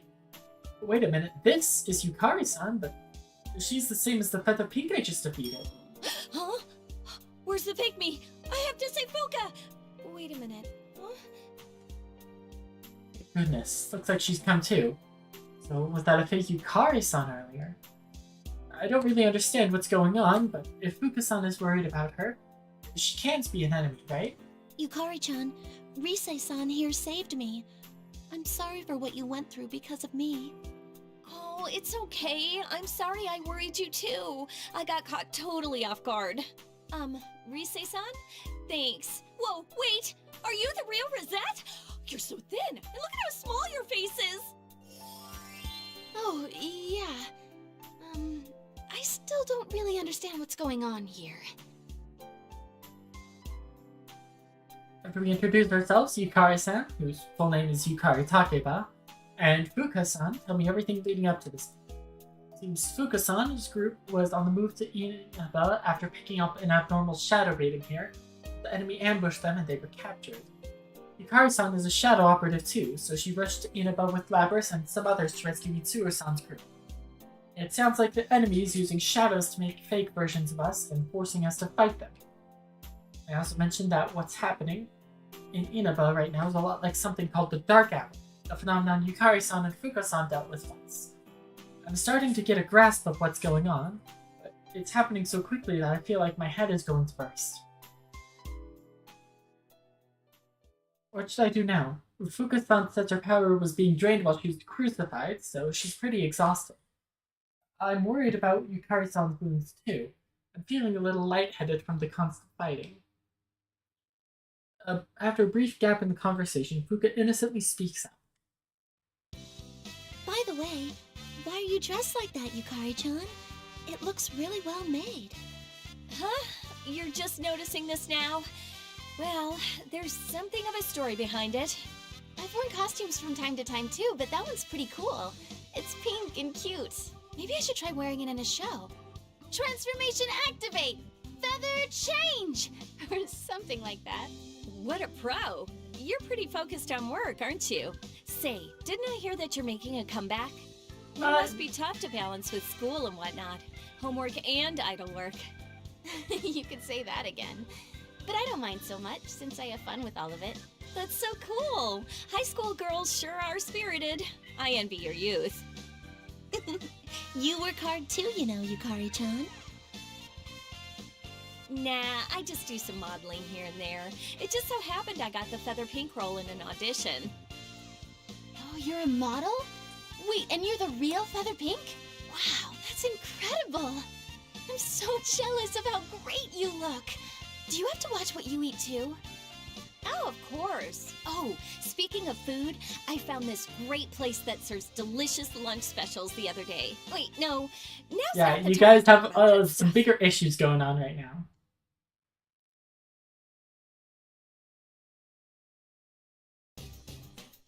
Come back to my senses and we can't help but laugh. It isn't the place to have fun and indulge in girl talk.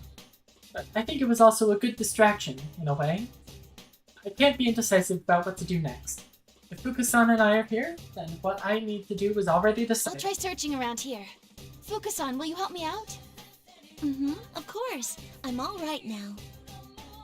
Looks like Fuka-san couldn't use her persona at all while on that cross, since it kept draining her strength. Maybe that cross can rob us of the strength of heart our personas draw. As Fuka-san calms her breathing, she begins searching first. I sensed it last time she did this too, but a powerful yet very kind feeling covers the area. I don't know exactly where, but I sense someone nearby. It seems your friends are here as well, Rise-san. Senpai's here? Great! I knew they'd get here. Fuka, can you tell where everyone is? I still think we should meet up with them. It might be hard by myself, but... Fuka-san reaches out her hand to me. I take it and open my heart. Our hearts synchronize, and a warmth I've never felt before pours into me. We may not be able to get in contact with them, but we should be able to sense where everyone is for sure. Persona.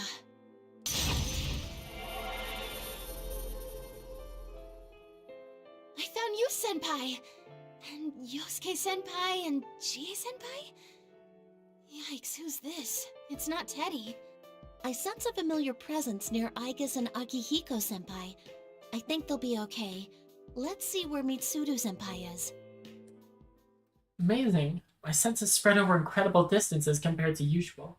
I'm picking up on presences one after another, both familiar and not. Hey, what's this one? Something big.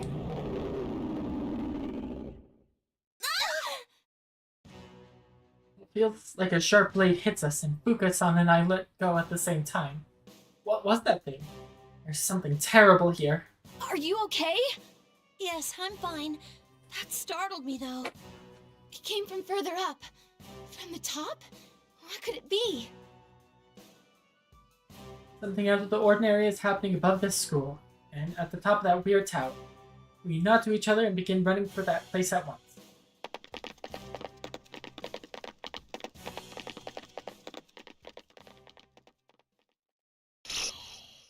To be continued next time, because I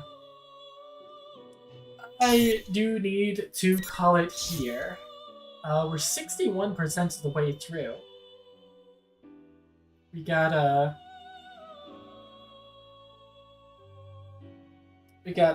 kanji group chapter up next.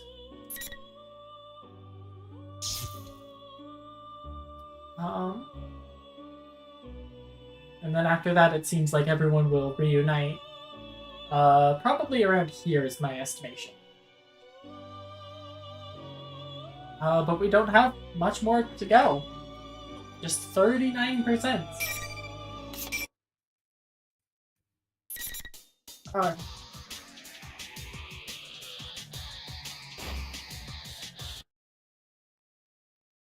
Let's close out the game. Persona 4 Arena Ultimate. That was not the close button.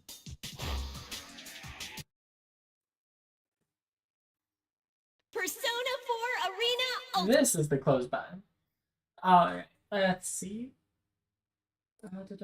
Who is live? Live.